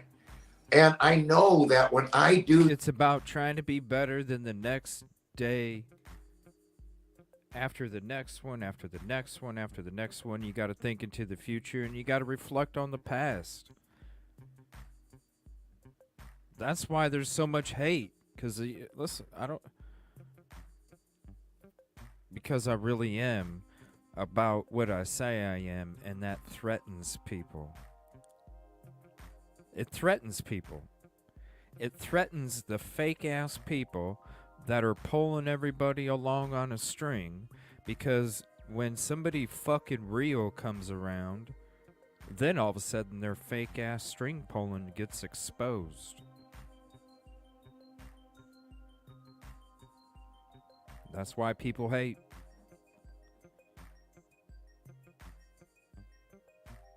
Because when you're around, it'll expose them. Just you being around. You don't even have to say anything about these people. You don't have to have shows about these people. You don't have to take out a segment to talk about these people. And they will still do the same thing because you're still that much of a threat. String don't last forever in mucky water. Being real, that shit lasts forever. Forever. And that's after even I'm gone, because people, when I am gone, they'll remember me and they'll be like, you know what? That dude was 150. That's one dude that really meant everything that he fucking said. That's going to be the memory. These kind of things. And I'm helping the one that Jesus said you should be put in an ocean with the weight. Is there any way that if I, flip somebody the bird off when I'm on my chopper right now, and I'm in a new club that's Christians, but they're ex-outlaws, soldiers of the cross. If somebody comes in front of me, you know how hard it is for me not to flip them off. So what if I do all of a sudden and die? Like, the last thing, and Jesus says, well, the last thing you did was flip the bird. And I'm like, oh my God, what about Sebastian? Come on in, but you get to sit in the back. I do a lot of that for Jesus and me getting to heaven and blessings and stuff, especially as I get older. When I was young, I thought, yeah, okay, yeehaw, Jesus Christ. And I was raised Assembly of God, really tough. And now, as I thought I wasn't going to die, Jim, until I was 65, I didn't think I'd ever die. And now I'm starting to realize, one of these days, old doggy going to meet Jesus naked, stand in front of God, and hope to God he says, well done, my son. Come on in. So I want to synopsize really quickly, and I'm glad you've had that awakening, and I'm glad to see you out there because, like I said, no matter what, you have got the mainstream media light back on Sebastian Rogers. You've offered this reward. You're spending time and money. You have this line set up. You've are working toward clues. You yourself have made some epiphanies, you believe, in the case, and essentially your bottom line, which I want to synopsize, is, and I'll do it carefully. Yes. You believe that there might be 2 or more people that would be involved in him becoming missing. Yes. You don't know for sure whether he is with us on this earth or not, but you're leaning toward that he is not, and that foul play might have been involved. Yeah, I hate to say that. Maybe yes. And you're going to continue looking at video type evidence that you are working toward developing. You're keeping your lines open. The tips are coming in. You're following up on each and every lead. You are not shutting off Big Brother whenever you get something that's important. You forward that to local law enforcement and or the FBI. Yes. And you have some human sources, some people that are talking to you about different things that you do not want to get in trouble, if you will. You right. want to keep that open, so you're keeping mouth. That's what, what I always call myself, like whether it's talking about tennis or whether it's talking about anything else, I'm a vault. Like once you tell me, I'm not repeating it because. That's interesting. He mentions 2 people. He mentions foul play, and he mentions footage. What does that tell you?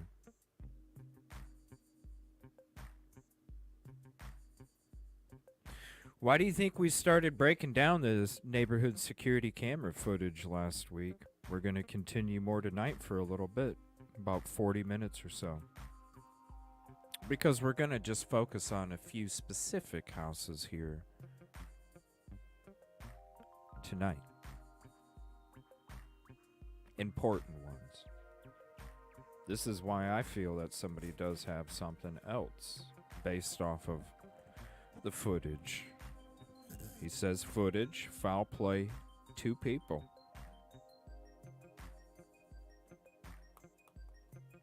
When we get into this breakdown of the security sweep of the cameras that would have picked up any kind of activity that was going on, whether he ran away, got abducted, or something nefarious happened, it's why I went and got the footage, so one day we could break it down. And we started a couple nights ago. We're gonna be doing the next part. You're gonna see why I feel and believe that somebody has something and they're afraid to turn it over. Because how in the world am I going to keep all my great sources if I ever tip the hat? So you're keeping those in the hat, and you're hopeful that that might lead to something. Yes, and the sources build and build and build. And when you tell a source, I will not say nothing, and then you go on TV or podcast, whatever, and say it, the source is like, oh, he's a rat. I'm not telling him nothing. So you cannot do that. And, let me tell you this too. The FBI, CIA, all them got.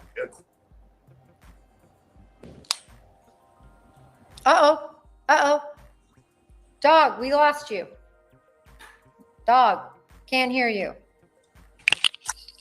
What happened? Dog? Yeah, there you came on. There you go. Go ahead. So I said, you know, the FBI, CIA, all those guys, cops, this and that, get warrants to tap phones, to look at cameras and all that. Well, so does Doggy. You would not believe. You know how many people, when I call up to say, you know, I need this and that, a copy of this bill, that bill, looking at, well, we can't do that, ma'am, sir. Have you ever heard of Sebastian? Yes. This is Dog the Bounty Hunter. Ooh, is your supervisor around? Well, I'm on a recorded line. Can I get your cell number? I give it to them. They go home, get their cell, call me, and listen, here's the info. Don't tell anybody where you got it. That's what we're getting right now. So and for those of you who that might seem like, no, that doesn't happen. It happens all the time. I am here to tell you, people want to help, and there are so many people working bureaucracies that are hamstrung, and they want to help, but they feel like they can't. So they find other ways. You can think it's wrong. You can think it's right. I'm telling you, it happens. Go ahead, Dog. Well, and you know what about the truth serum? I had a judge once. They accused me of a crime I did not commit.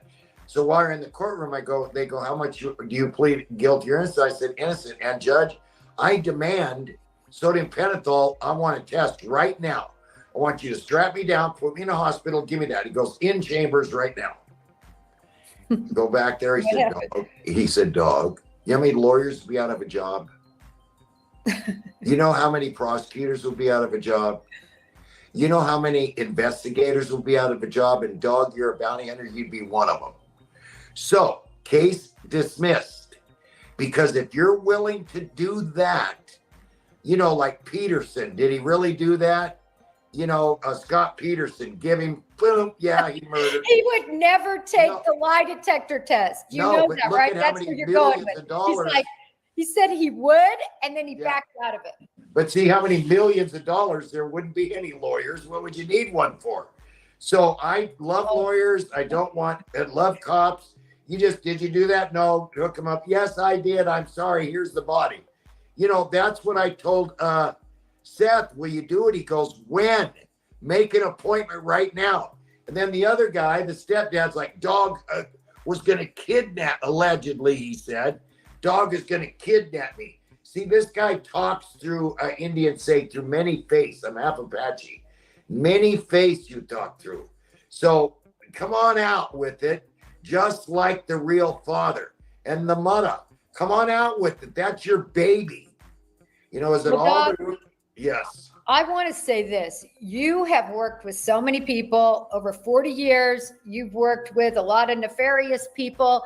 And the one thing I know about you is I think you truly can weed out, you know, when somebody is feeding a line of bull and when somebody isn't. Yes, weed out the hot dog steaks. You smell them early because you have that scent. And then you have to tell everybody that's a hot dog steak, y'all, and people get mad at you because they go, no, that's a real steak, CJ, that's Angus beef. And you're going, no, it's made out of hot dog. I'm telling you right now, we can smell it. The hot dog steaks. I love that. You guys already beat me to it. Damn, you already beat me to it. I need to put a bunch of hot dog steaks in chat. Anybody that don't knows, because I know people are like, hot dog steak? What's a hot dog steak? And I'm not, listen, I ain't gonna, nobody is gonna think differently because there's a lot of people that might be confused. And I don't mind explaining it, and I'll go ahead and explain it again tonight real quick.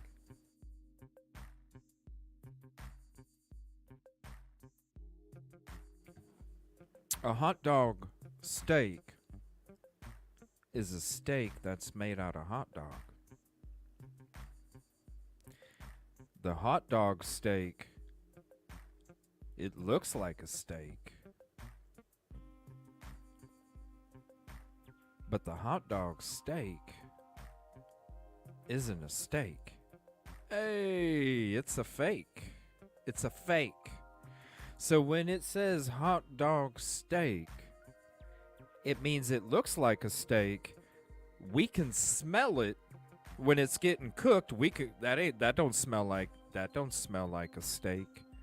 And we warn you guys.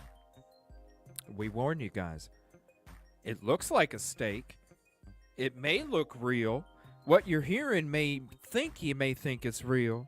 But guess what? We sniff out the bullshit before most people. That's a gift. You smell it before most people. We get a lot of hate. Because we warn people, hey, this is a hot dog steak. Some people get mad because they're like, oh my gosh, you're just making shit up. And then a week, 2 weeks, a month goes by, and then people go, damn, that was a hot dog steak.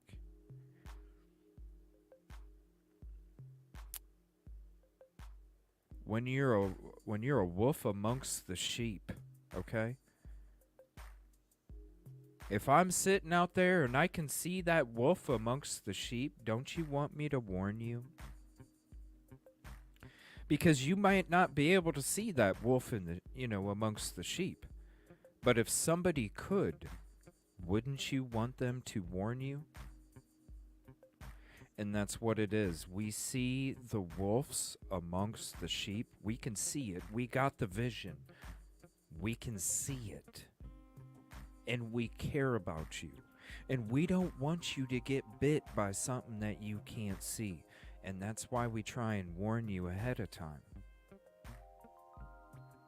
We take on the negativity and the hate that comes in our direction because we just truly care.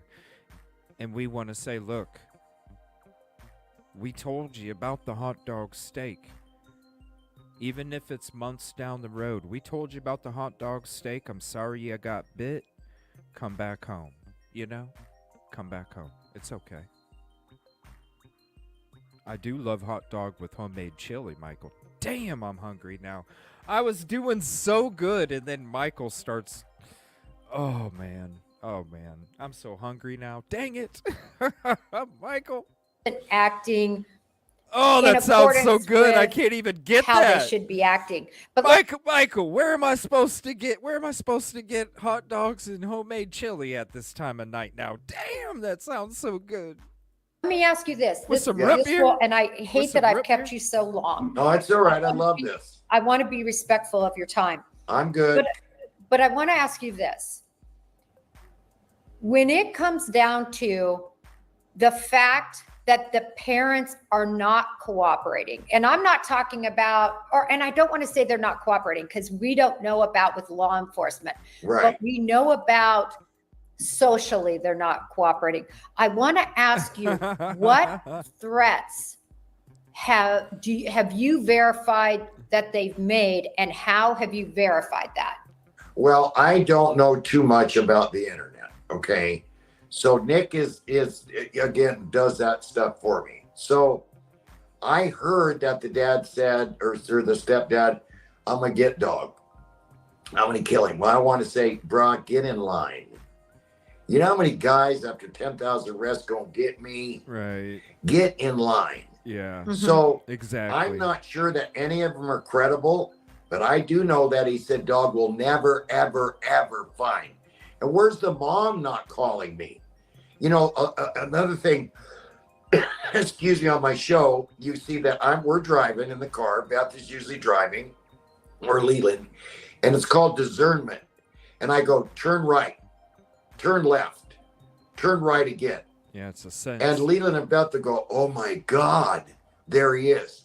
Now, I work on discernment also. It's a sense. Discernment is a gift that God has given anybody, and gives me discernment. There'll be many times when a guy will walk by me and I go, hey, come here. You're lucky it's a weekend. I'm not on duty. Oh, dog, yeah, I know you're wanted, buddy. Or a girl. Or I'll say, are you a judge? How would you know that? And then when I get like, intuition. Whoa, doggy, hee-haw. It's intuition. It's intuition. You can feel it. It's hard to describe. You can feel it, and your mind just, like I said, it's like my mind, and I always compare it to 1,000 tiles laying on the ground, and they're all just flipping in all different directions until two of them connect, and then another one connects, and then another. Holy shit, this just makes sense. You have the availability to have a Rolodex mind, and that's the best way I can describe it. My mind, this is my mind. My mind is a Rolodex filled with cards, and that Rolodex is constantly turning until all of a sudden a little teeny something stops that card, and all of a sudden that message goes to the mind. That's why I prefer to be busy, because if I'm not, my mind just constantly still goes. So when I learned how to take that, because it used to make me act out as a child because I didn't I can't keep up with my mind. I can't keep up with it. When I learned how to use that, that's when I started becoming successful. Holy shit. Became a manager and ran a humongous program for a medical company at the age of 21. And then from that point on, all of a sudden, walk right in the door, even if I didn't apply for a management position. Bam. Holy shit, this dude can fucking decompartmentalize everything, break everything down, do so many damn tasks at the same time, and giving it more effort. Like, it's that when I started to learn how to use that, and that's what I do with all of this stuff that we investigate, we work on, I think about, I do prep on, I'm doing, it's that Rolodex just constantly until something goes bing. That's where these things come from. That's where these freezes come from. That's where these predictions come from about things that are going to happen, because that Rolodex stops, and then that Rolodex turns again, and another card stops, and then that goes together, and it's like, well, this just makes sense. It used to be a crutch of mine when I was a kid, and it's totally a power of mine ever since I learned how to use it. Are you a basketball player? No, I'm a swimmer. So when I get out of that spirit realm, I know this is hard to understand, but I'm a very spiritual person. When I get out of that spirit realm and thinking, it's dog, I lose it. So I am getting in the spirit realm for this little boy. I'm asked, the Bible says, come to the throne boldly. Don't ask God, please, please help me. In the name of Jesus, you're going to show us where this boy is. So I'm not a weirdo, but I'm different than most bounty hunters, in the United States of America. And I don't stop. I've got a reputation. Oh, he missed one. He missed that little boy. Oh, no, never. I'm going to find out who did it, not just my discernment and me. Your help, everybody as a family, everybody. We need to find out, where is Sebastian?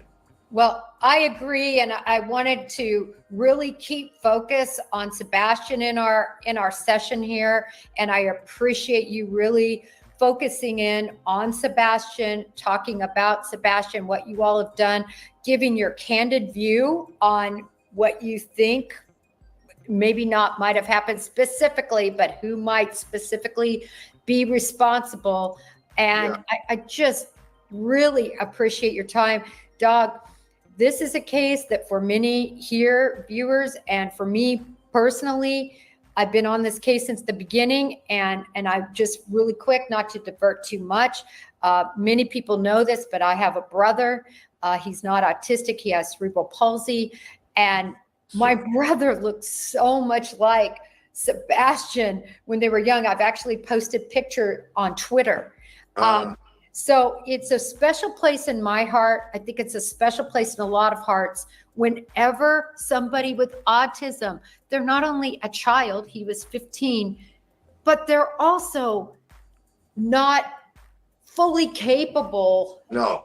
of understanding good guys from bad They guys. deserve They to be can a be kid. taken advantage of. They deserve to be a kid. They shouldn't have to frickin' worry about people taking advantage of them, because a child shouldn't even ever have to worry about that in the first place.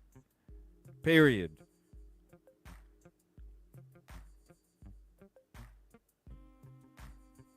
Now, life is not always beautiful.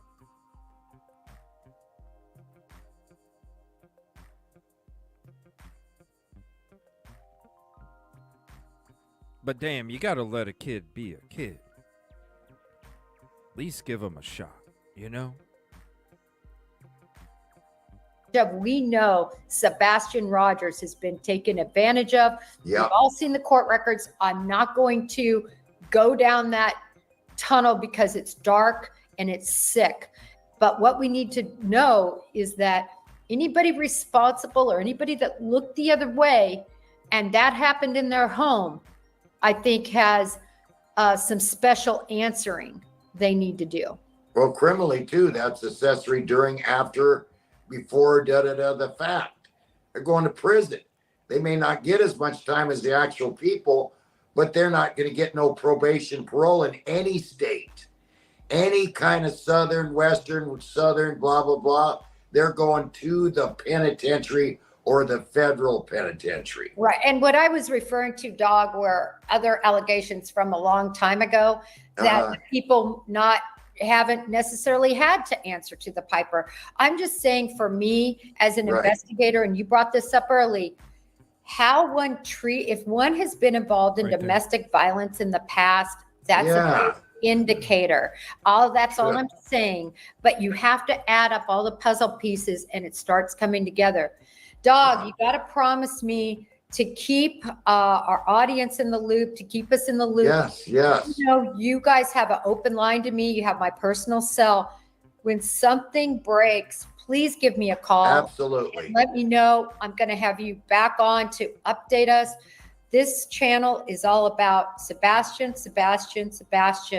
And Dog, I can't thank you enough personally. Oh, aloha. Giving your Stop it. time, your money, and your efforts toward bringing light to Sebastian Rogers. So thank you. Well, thank you. And you're FBI, young lady. So thank you too, because you know, even though I'm Dog the Bounty Hunter, you're the real deal.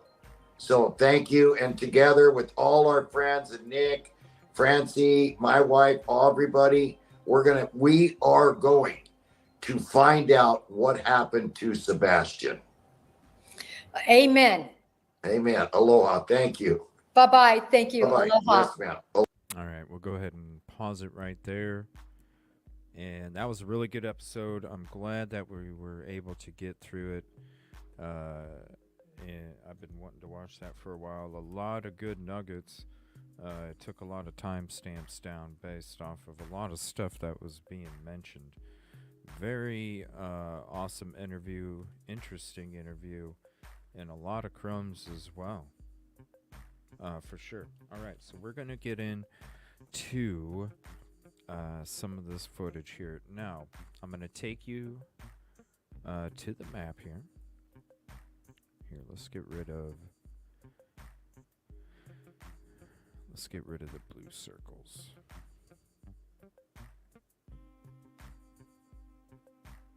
All right, so here we go. Now, okay. Actually, let me use Google Earth. I need to start using Google Earth more.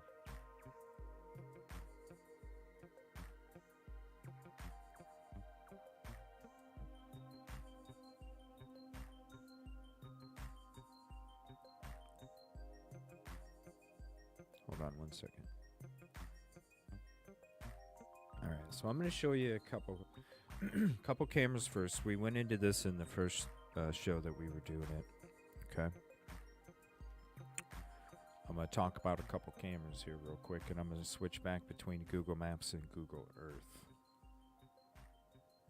All right, so here is Google Earth. Now, when we're talking about the mob crew, he's basically stating that the vehicle, okay, is going to be parked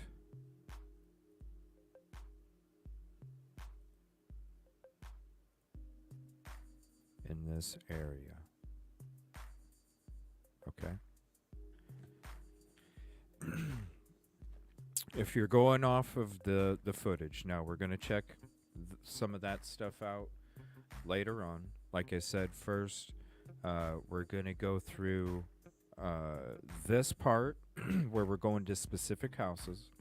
And then after that, we're going to go through that breakdown, use that breakdown, apply the dispatch call to it, and then we're going to do a live map based off that. And we're going to see, because we're going to have the map of all the everything, and then we're going to do the live map with the dispatch together. And then it's going to make some more sense. All right, so let me save this real quick. Now, this is the spot, okay? So when we're looking at the map, remember this T. Let me make sure this is blown up. Hold on. Is that the biggest sticking? I guess we'll roll with that. All right, so there's the T. Now, according to the footage, because that footage took place right here, okay? We've already shown when we went and we broke it down a little bit after we came back from our first week of searching. We came back, we had a show, and we broke down because I actually broke down this part of the neighborhood. I wasn't even focused on this part because to me, in the very beginning, this didn't play a role because that footage hadn't even came out yet. And really, I was just focused on these houses right here, specifically, these three. Here's 1008. I was specifically focused on these three houses right here in the very beginning. So you're talking beginning of April. Okay, so when it came to this house, that was part of it because this house also, as I'm looking at the footage, it had a camera that was facing in that direction from this side of the driveway, from this side of the driveway to that side of the driveway. Okay? So we knew there was a camera there. Now, did we know that there was going to be some footage coming out where people were going to see lights and stuff? Hell no. But it did confirm that it did have footage because there's other cameras in this area that should have had footage. I'm going to show you a couple of them first, then we're going to kind of go through all this some more. Okay? We're going to go in, we're going to do it more tomorrow, a lot more tomorrow because we had a lot to get through tonight. We're going to go through it a lot more tomorrow, and I feel like that's going to be the morning show, but we're going to see what news comes out overnight because, as always, I can sit here and plan the next day, but everything changes by the minute, okay? So I do plan on it, but things could come up, so just keep that in mind. All right. Now, when it comes to that specific T, all right, we're going to take Google Guy. Remember that T. We're going to take Google Guy, and we're going to drop him right here. And I apologize. I've been calling it Kelly Lynn Lane the whole time. It's Kellen Lane. It's kind of like Louisville. When you call it Louisville because you're from the north, and you call it Louisville, and they say, no, that's not how you pronounce it. Well, how do you pronounce it? Louisville. What? Louisville. Oh, okay. So you got to say it like you got marbles in your mouth is what you're saying. Yeah, I guess so. Okay. Well, now I know. Now I know how to use Louisville. It's not Louisville. It's Louisville. So, when it comes to these houses. Now remember, we're over here, okay? Remember the T. Remember the T. The T is right here. T is right here. Now remember, the car would have been parked right here, or right here. Now, the first couple houses we went into in the last episode that we did do this, I want you to see something. If you haven't seen it yet, this is very important. This is why I'm saying that there's got to be more. All right, you see this house. Now, I've used my footage from a few weeks because this is old. This is from 2023 July. I've used my old footage to confirm that that ring camera still exists on that door. Now, look at the angle. It's straight ahead, right? It's straight ahead. Okay, so what's it gonna cover? What's that camera angle gonna cover? That camera angle is going to cover this part of the T. See, so you turn around. You got straight ahead, because it can't record to the right because it's got this part of the house sticking out. Straight ahead, damn straight. So when you're going straight ahead, it's got this part of the T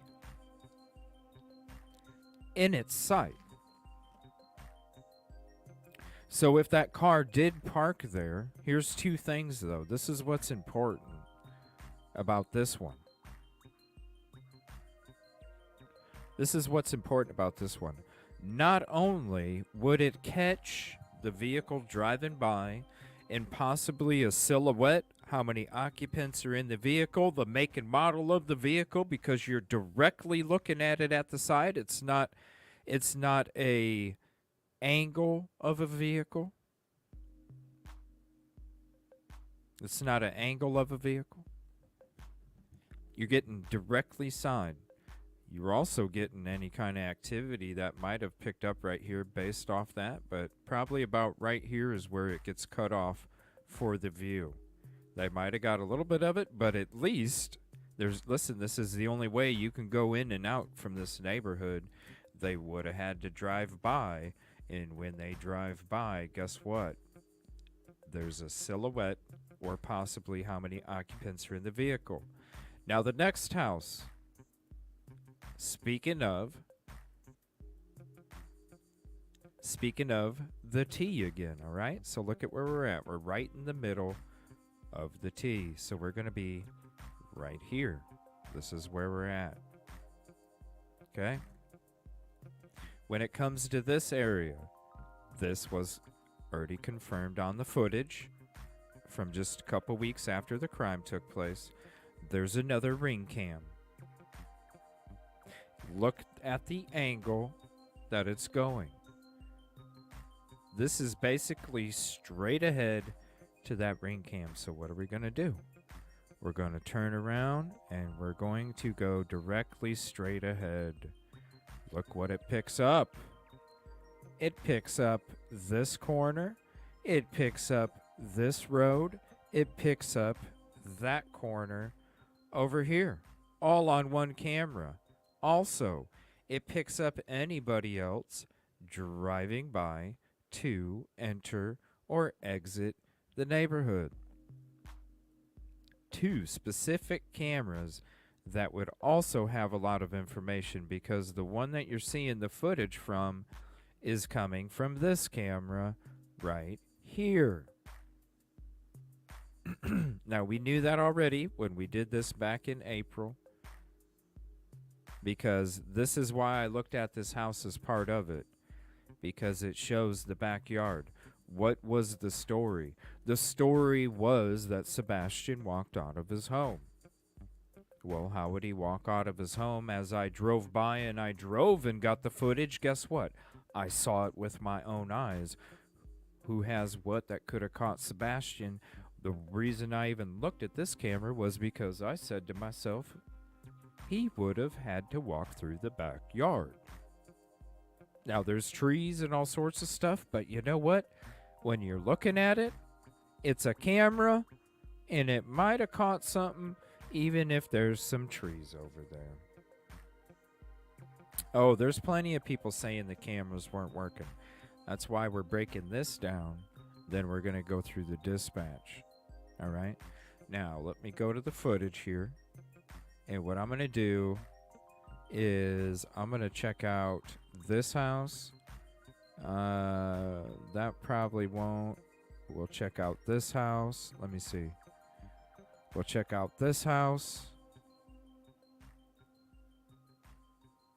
We'll check out this house, this house, this house, and that's probably it because I don't see. We're going to do these houses first, and then we'll work down on the other side. So let me go to the footage here. Let me see. I got to get my notes for that. Hold on 1 second.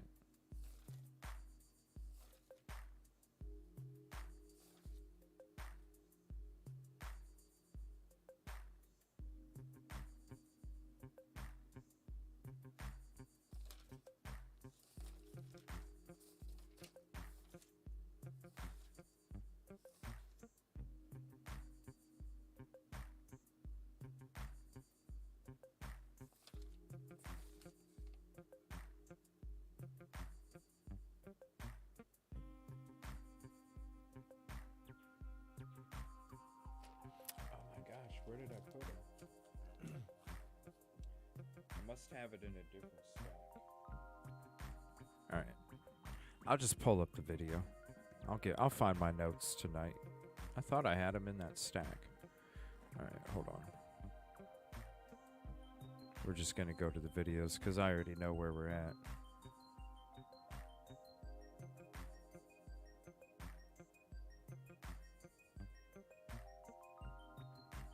All right.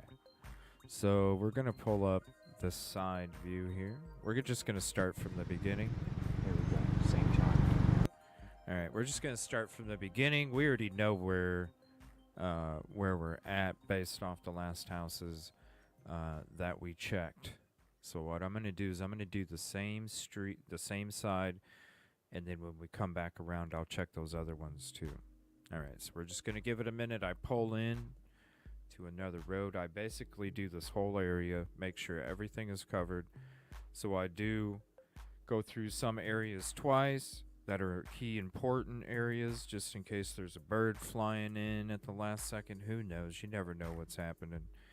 And then I make sure that I get all the areas that Sebastian could have been on surveillance. I'm not interested, like I said, whenever I do this, I'm not interested in finding out what your whole house has, and that's not my thing.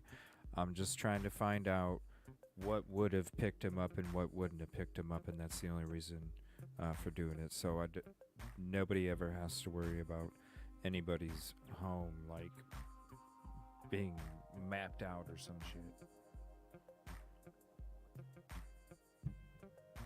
All right. So we checked that house already. We checked this house, remember? We checked that one. Now we go to this one. This is the one that would have caught the silhouette, remember? This is the silhouette house, okay? So this to give you an idea where we're at. This is the silhouette house.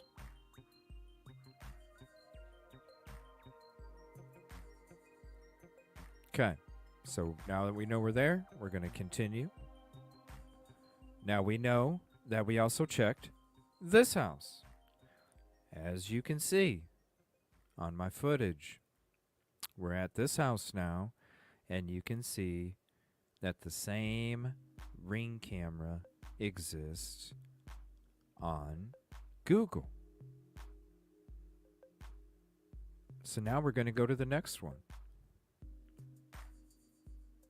All right, we're going to stop right there. And I'm going to take a couple pictures. One of the front and then one with the garage and no obstructions. in front of us. So let me go to my actual video because I want to get the crystal clearest screenshot for you guys. Was there any cameras at intersections in the main exit? This would have it. This footage would have it. I have I have a lot of footage that I haven't even uploaded, and I do whenever I do do my sweeps like this, I do front camera, inside camera, so that way I get the front and the right, and then I also make sure that I hit the same. Make sure that I hit all areas with that side view. I also time them at the same time, so you could literally have 2 videos up, just like this picture. If you use, because the videos are out there already.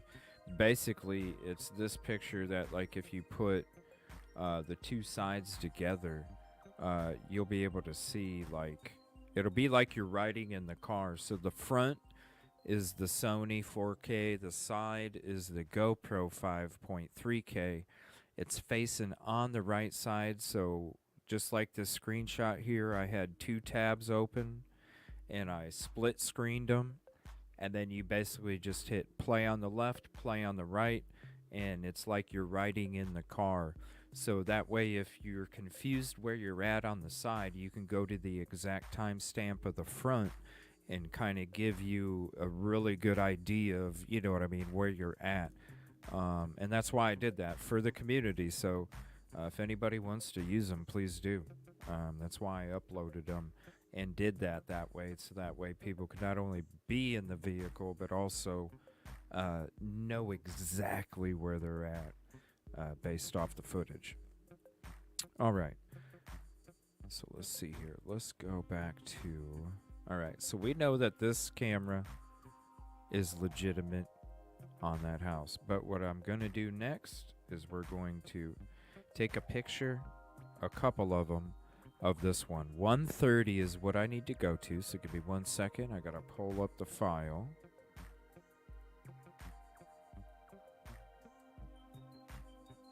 And I need to open up the video. That way I can get the clearest screenshot. Instead of a video off of a StreamYard, I want to get a screenshot off of the raw video itself. So 1 minute and 30 seconds, I think it was. Is that what it was?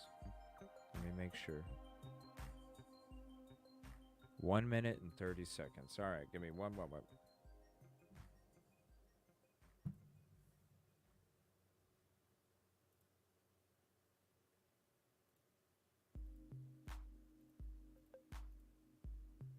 Okay, hold on. 1 minute 25. Just one more moment here, y'all. All right, so we're going to pause it there. Screenshot. And then we'll look at them here together here as we're going through. I'm going to check this one and I think the next one, and that's it for this side of the street. And then we're going to be coming back down on the other side of the street here in a moment. So let me save this one. All right, so there's that one. Let's get another one here. All right, let's screenshot. Actually, I'll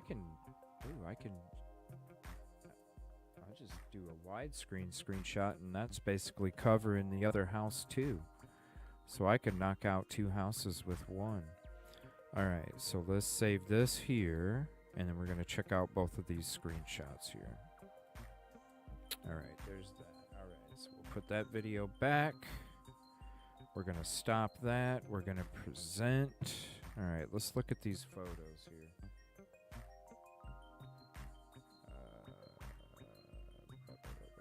Whoa, where'd one of them go?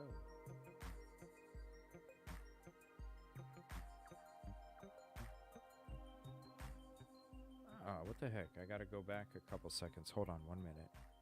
For some reason, the first one didn't save.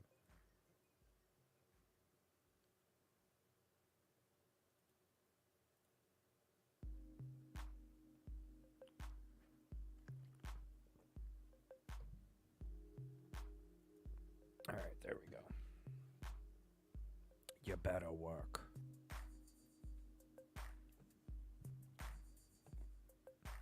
All right. Sorry. I wish I could do this a lot quicker for y'all. I do apologize. All right, there we go. Now it should work. So let me go here, here. There we go. So we'll go to this one first. All right, so present, share screen, window, bam. All right, there we go. All right, so let's check this out here.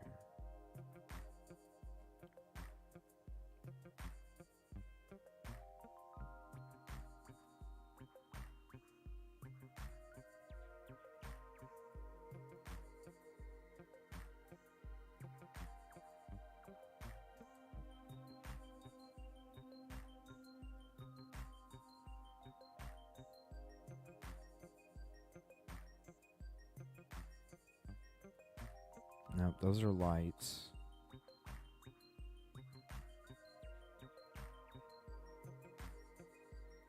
It's part of a garage.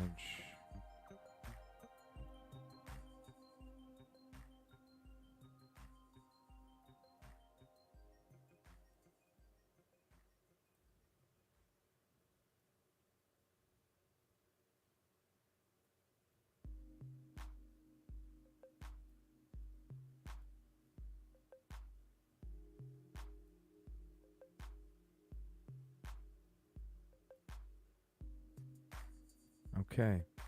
All right, that's that. Now let's go to the next picture. Let's take one more look at this garage here. Let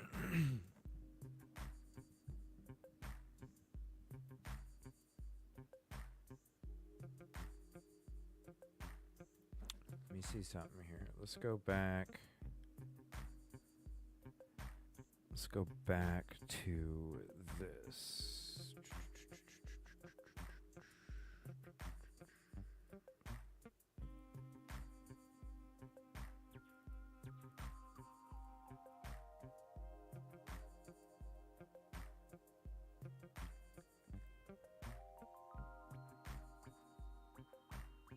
Okay, I think it's something that's holding the gutters.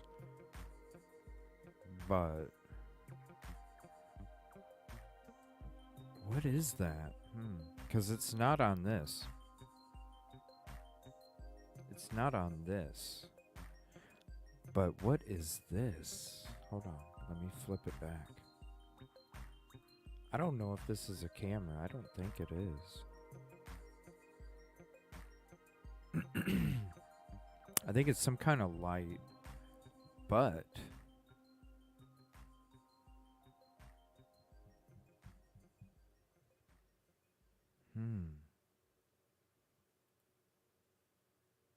let me see something here.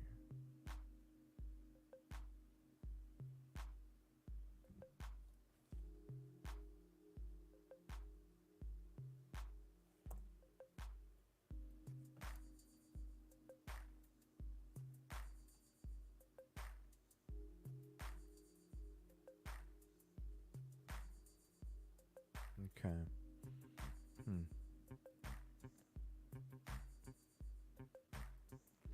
All right, let's look at this. Let's see.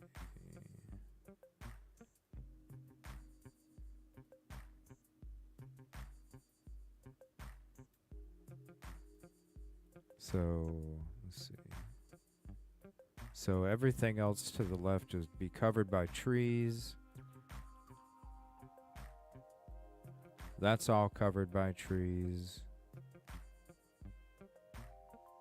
Whoa.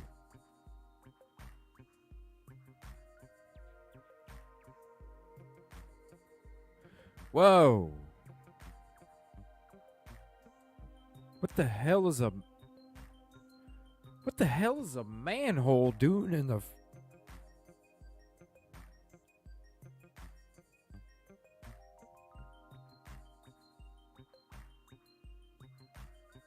What the hell is a manhole doing in somebody's yard? And considering, excuse me, And considering how lackadaisical the manhole covers are,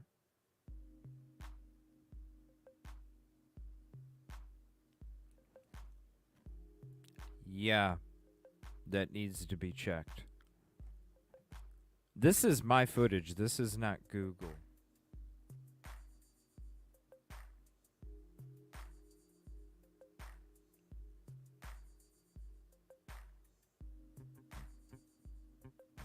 This right here. You guys, look, I'll play the video for you. Watch.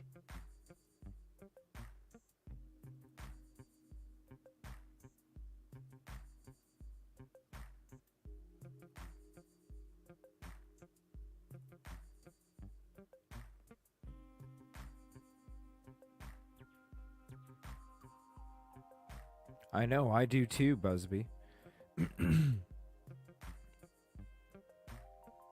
All right, we're right at the T section. There's this house that we just checked. The fucking manhole cover, yo.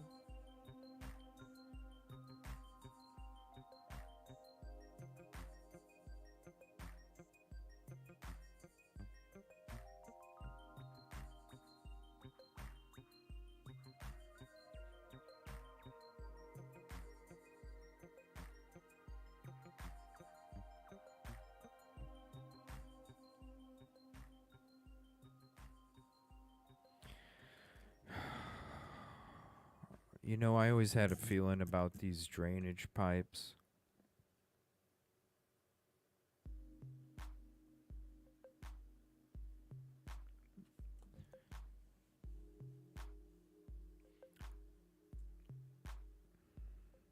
Okay. Hear me out. Hear me out.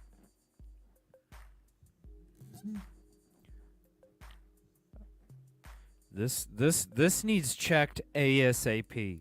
I'm telling you right now, this is why. Listen to me here, okay? Check this out. What if he was running away and the dog hit on a scent in this direction? And then the reason that the dog was jumping in the damn water, because what if the water that was coming in this manhole was going down to the frickin' pond and the scent carried in the water, which can happen. Think about when you pour any kind of oil in water. Think about what happens when you pour any kind of oil in water. What do you think your skin has? It has a bunch of oil on it. Maybe the water that had the scent came.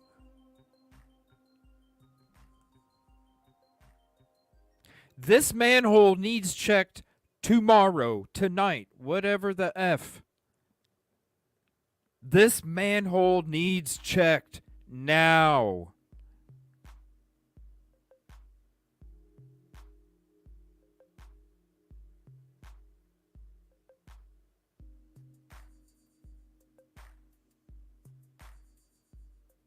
No.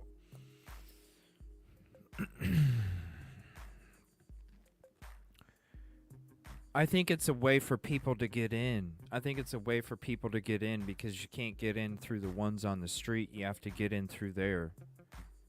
That's like an access.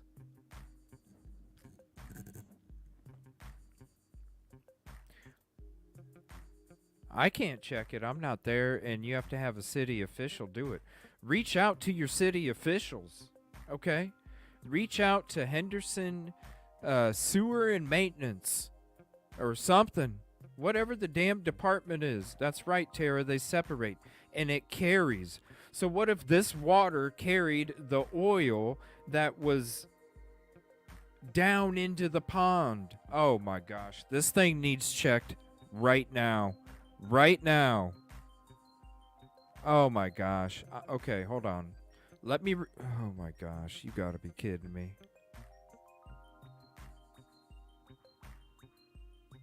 But who says that? But this is what I'm saying, Christy. When I'm telling you guys about the searches on the 6th and 7th, when I'm telling you about the searches that happened on the 6th and 7th, and we're walking around the construction area, and 75% of those covers aren't on there, and anybody could have fell down in them because the elevations are all up and down. It's hard to see. I need to take my shows and just clip the parts where we're walking through the construction so y'all can see that this shit is real. I show you guys there's covers missing. There's most of these covers are missing. And it's a good boom drop and there's mud in it. Slip and fall. You might break a bone. You're calling for somebody and they can't hear you. Who says there was a cover on this manhole when he went missing?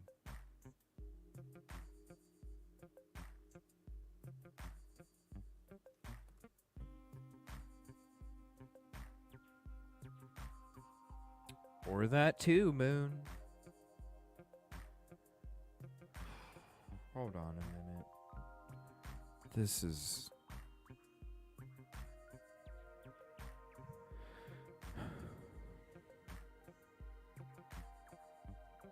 Hold on a minute.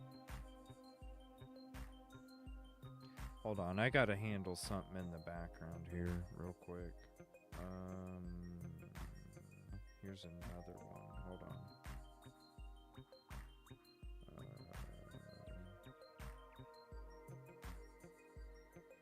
One second.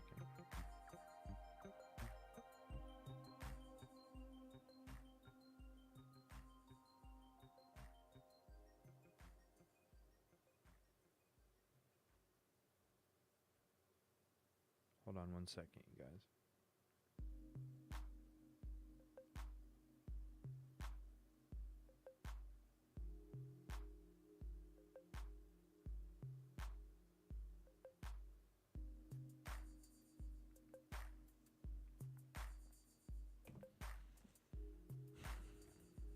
Hold on.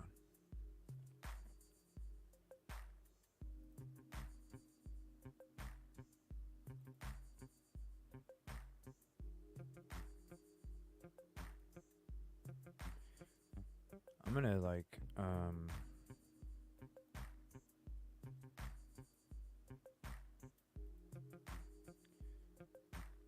I'm gonna take a screenshot here and then we're gonna zoom in on it. Give me one moment.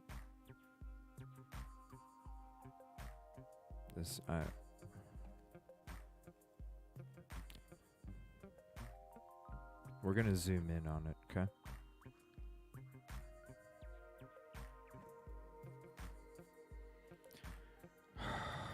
This is... I don't know, man. I got...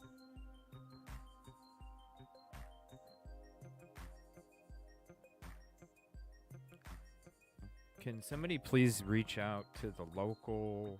Seriously. Can somebody please reach out to the local maintenance, water department, whatever it is. I don't know.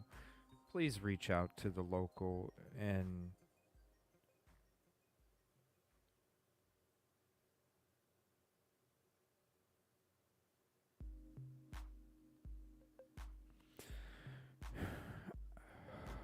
I don't know how to describe what's...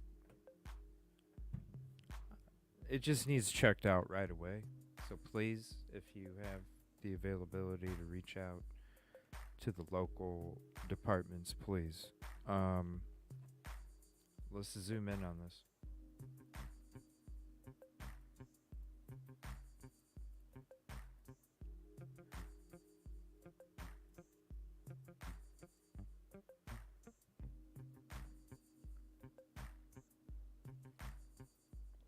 It needs to be checked, like, right now.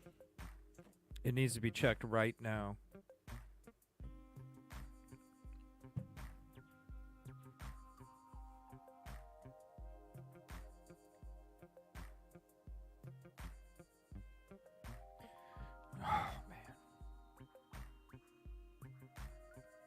This is right here. This is take a take a screenshot.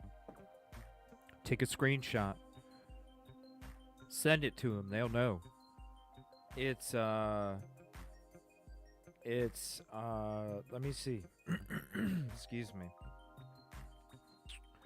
It's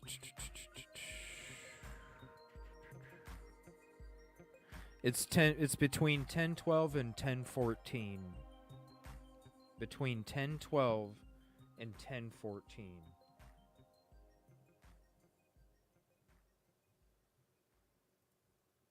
Between 10:12 and 10:14. Kellen Lane. 10:12 and 10:14 Kellen Lane. It's right in between. It's right in between. I'll take it here. I'll bring you the bird's eye view. I'm sorry. My mind is I don't know. I got this. Oh my god. I don't.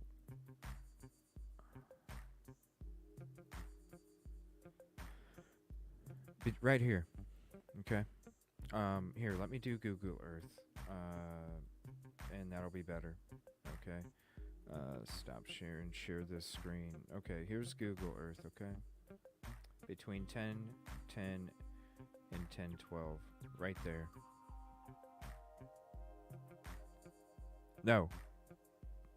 10:12 and 10:14, I'm sorry. Let me retype that. It's right there. It's not sharing it. Hold on 1 second. It's supposed to be. Between 10:12 and 10:14. Or did I put that already? No, I think I put 10:10. Let me make sure. I did put between 10:12 and 2. Okay, I did do that.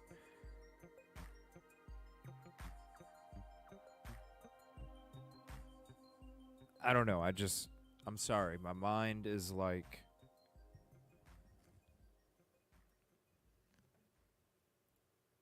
This is where it's at.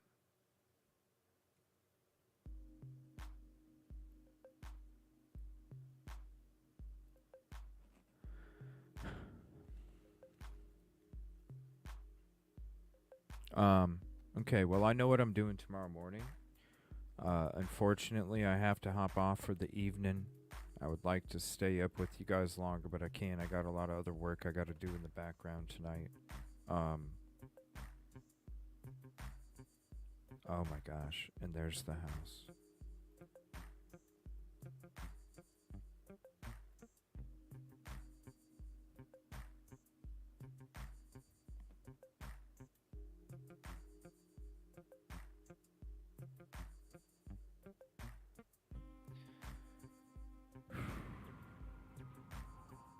That is that not eerily close? That's the drain. That's the house.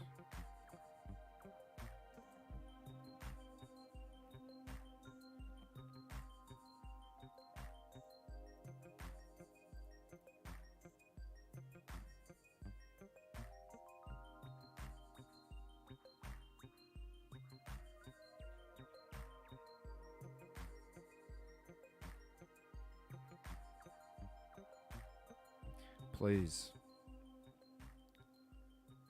It's between 10:12. Here, I'll share this image here. Let me get rid of the video.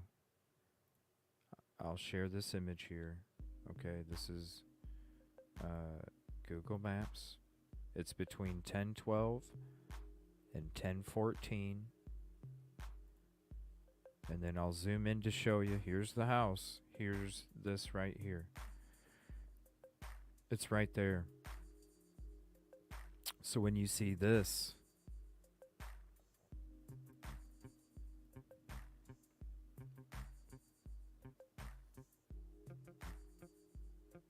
I'm hoping to get the blueprint layout or hear about it here soon.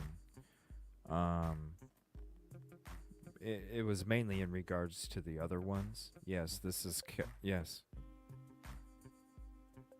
Yes. Here, let me go back to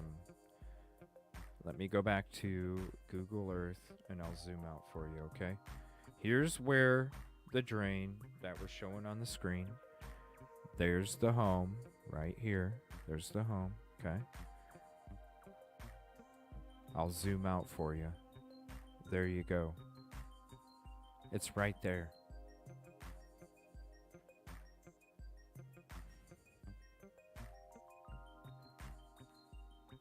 There's Stafford, there's Kellen Lane. It's literally right there.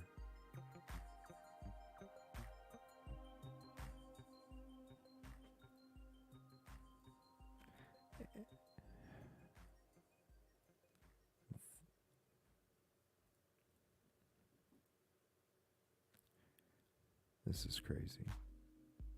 I can't believe I've never seen this before.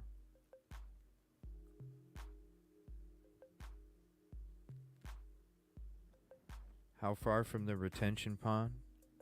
It's pretty far, but the thing is what if this water drains to the pipes that go to the retention pond, because this is part of an elevated area too.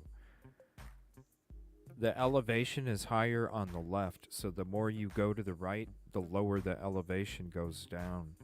It all runs down towards the church, the retention pond. This is how far. But it could be, just like I was saying, the water, the oil and water. The oil will separate in the water and can travel through the with the water. The retention pond is right here.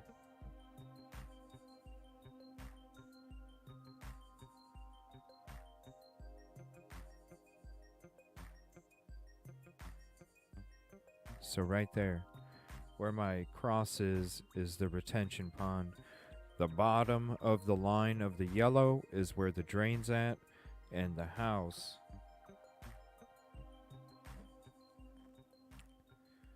this needs to be checked. This needs to be checked ASAP. Please, please, please. I would love to be able to hang out with you more and kind of go through this and try and break this down. I apologize. I do have other obligations that I have to get to this evening. But I will be back on tomorrow. I will be on early. We're going to go into this some more. Maybe we can maybe we can find it online somewhere. Something, I don't know. It's between 10:12 and 10:14.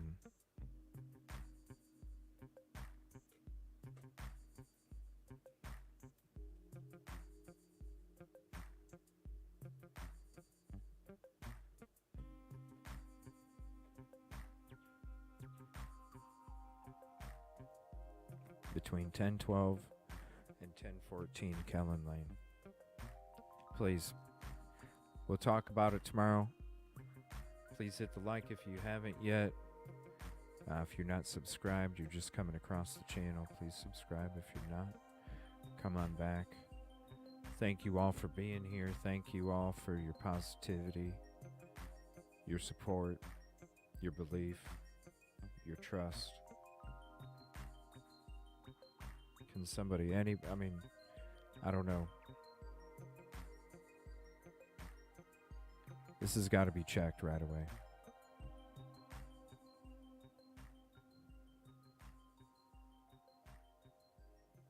And this is all I'm going to be thinking about tonight, too. We'll talk tomorrow. Thank you all. I appreciate you so much. Have a peaceful, positive evening. And, man, I don't know. I just got to.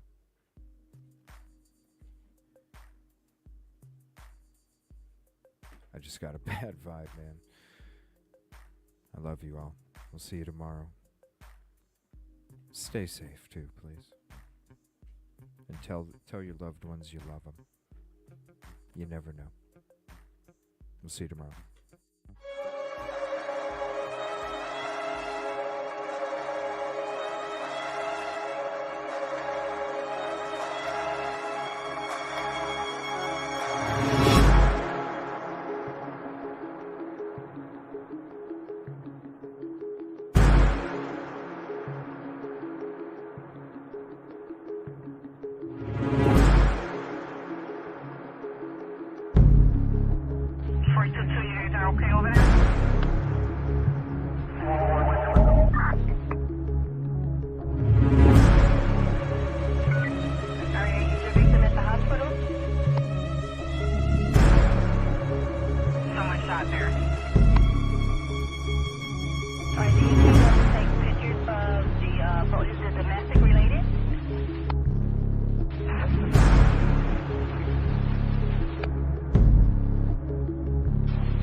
First stop off.